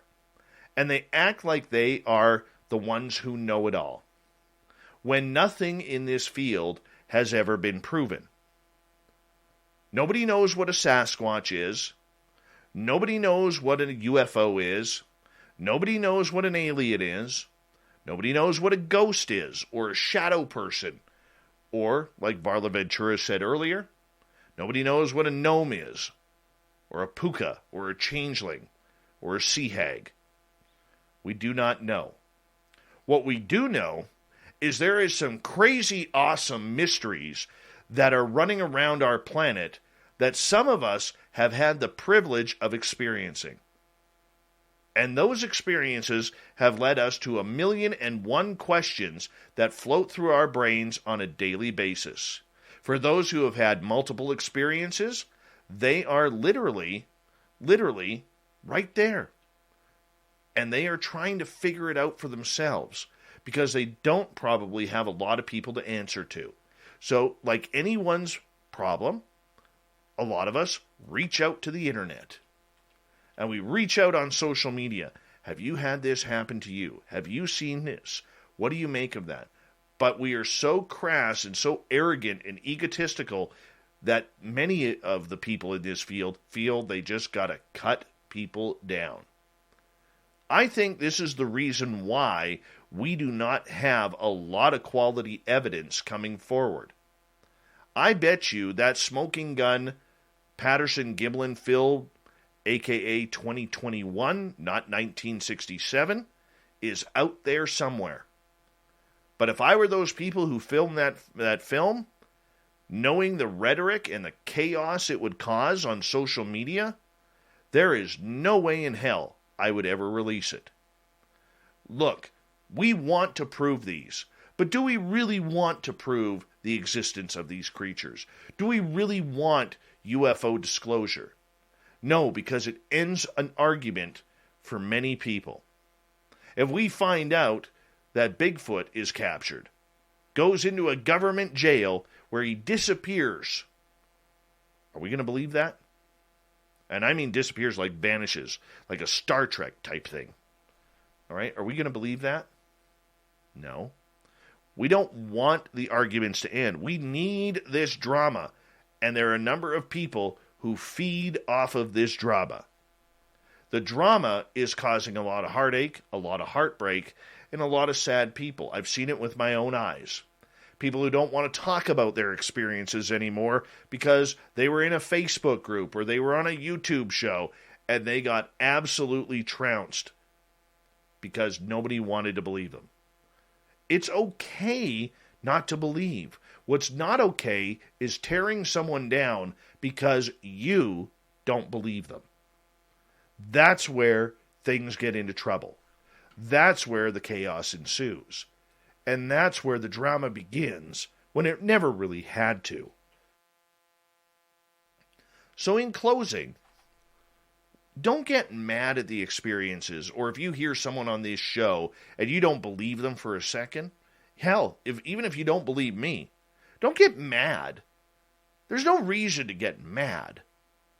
Okay? There's no reason to call someone a liar, because the last time I checked, for the amount of criticism I've taken for literally having my encounter in the forest with an extraterrestrial with Samantha Mowat, the last time I checked, it was just her and I in there, in that forest with those beings. I didn't see any of the Facebook critics, the Twitter critics, the YouTube critics in that forest with me. Until you've stepped in that person's shoes and seen what they have seen, leave your BS behind, leave your opinion behind. Once again, you don't have to believe, but you don't have to be a jerk about it either. And that's the point. If we want to work together in this field to clean it up, we need a lot of people to stop being jerks. That is your Dave 101 for this week, and we will talk to you next week on the 101. Let's get to the news.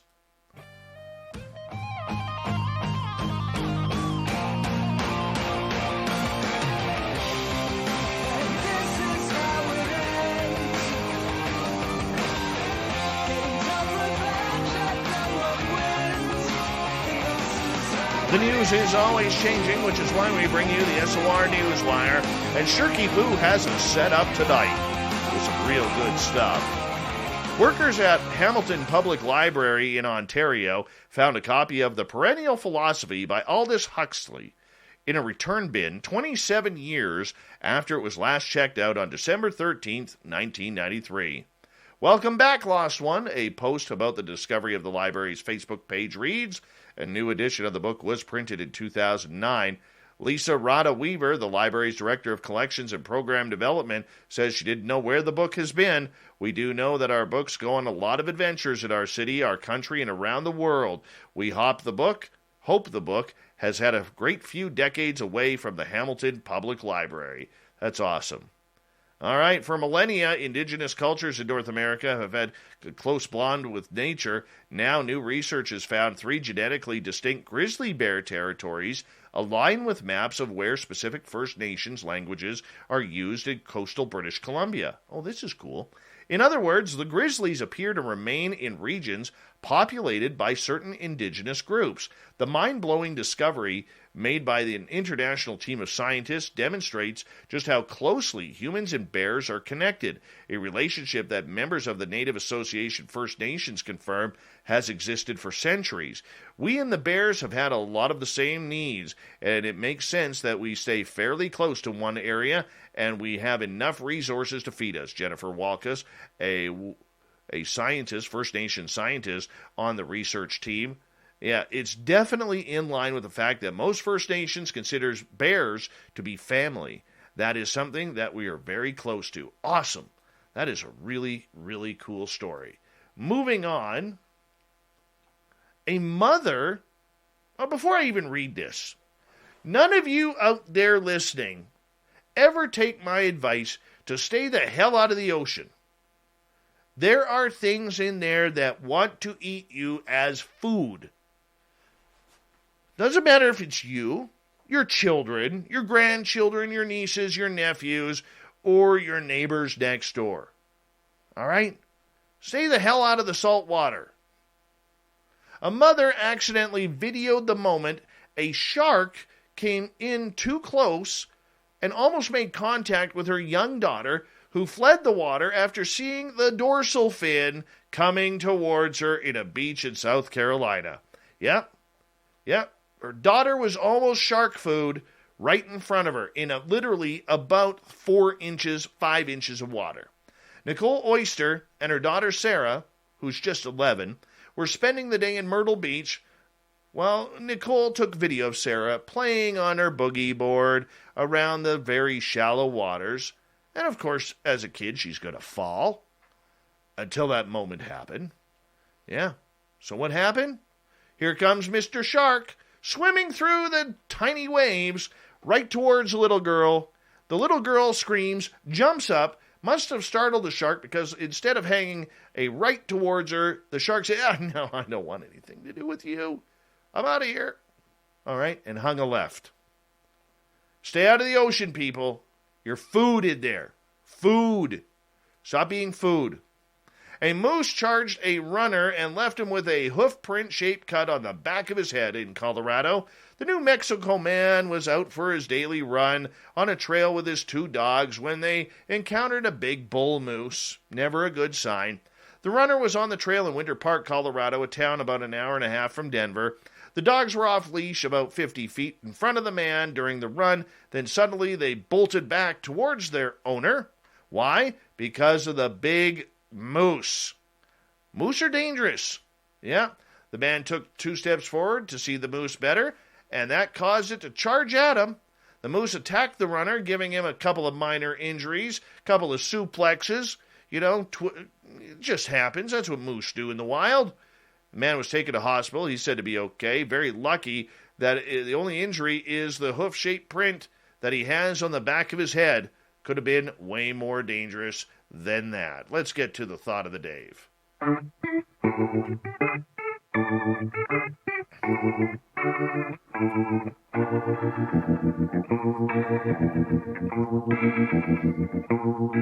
Thought of the Dave happens every night at this time, where we ask a question on our Facebook and Twitter pages, then read your responses on the air. Tonight's Thought of the Dave is, if you could monster hunt anywhere, what would you be hunting and where? Eric, Washington State, Folk, Arkansas, and Vancouver Island in British Columbia, all for Bigfoot, of course. All right, let's get it going. Drew, Dave, I would say the Northwest Territories of the Yukon, maybe northern British Columbia as well as northern Alaska. Oh, there's a lot of big animals up there. I'm going with you, Drew. Bob, land sharks in BC. Michael, bipedal canine in western Pennsylvania. Paul, north end of Pitt Lake in British Columbia in a couple more weeks from the north end and the hike into the valley that connects Harrison to the lake. Tons of activity in that remote area. Lots of Sasquatch. Good for you, Paul. Call me if you find anything. That is a very, very good area. And let's go, Darren. Any tropical jungle?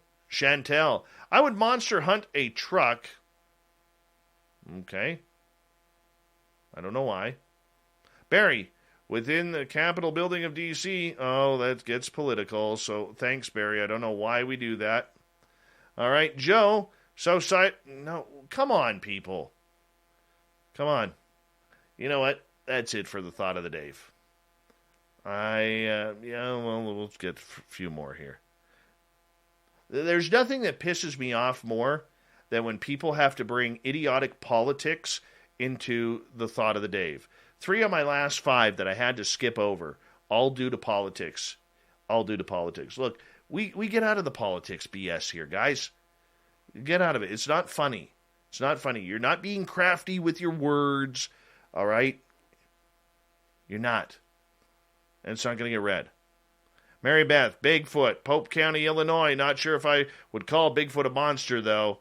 Let's see. Here's another politics one. No. That's it. We're done. Thank you to everybody participating in the Thought of the Dave and ruining it for the others and the listeners out there, because sometimes that's what we do properly. And, of course, a big thank you to Captain Shirk for the SOR Newswire. Thank you to everybody tuning us in and listening to my new rant, my new blog, vlog, whatever you want to call it, called Dave 101. And I appreciate that. Go easy on the experiencers out there if you don't mind. And, of course, to our guest, once again, Varla Ventura, who comes in here once a month for literally a great show that we call our Cryptid World. VarlaVentura.net is her website. We got Mr. Ron Bumblefoot Thal rocking in the background with Little Brother is Watching. Bumblefoot is the official music of Spaced Out Radio, rocking us in and out of every single show. Get your horns up.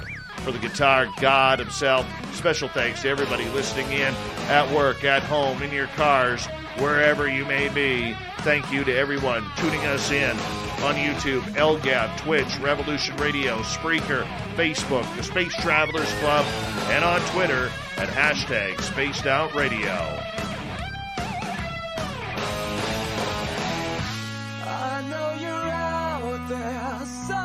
Remember, this show is copyright by Spaced Out Radio and SOR Media Ventures Limited. Thank you so much for choosing to share your evening with us, because together, my friends, don't make a mistake. We're watching. We own the night. Mr. Bumblefoot, we need a favor. We need you to take us home.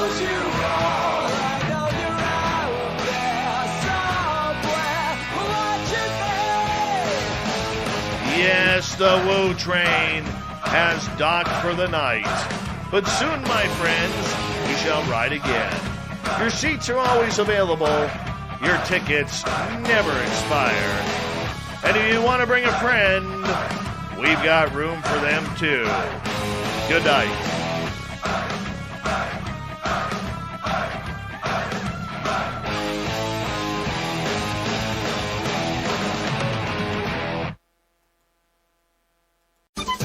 Hello, it's Congressman Stephen Palazzo here to invite you to my annual Academy Day. Each year, I have the privilege of nominating high school seniors to the U.S. Service Academies so they can begin their military service careers. All high school students in Mississippi's 4th Congressional District are invited to join me September 4th from 8 to 11 a.m. We will be hosting the event virtually this year and will meet via Zoom. Head to my website, palazzo.house.gov, to learn more about the congressional nomination process and Academy Day. Paid for with official funds from the office of Stephen Palazzo. If you're a State Farm customer affected by the recent hurricane and need to submit a claim, go to statefarm.com, call 1-800-SF-CLAIM, download the State Farm mobile app, or contact your local State Farm agent. With one of the industry's largest catastrophe response teams, State Farm and your agent are ready to help. Go to statefarm.com to start your claim. Like a good neighbor, State Farm is there.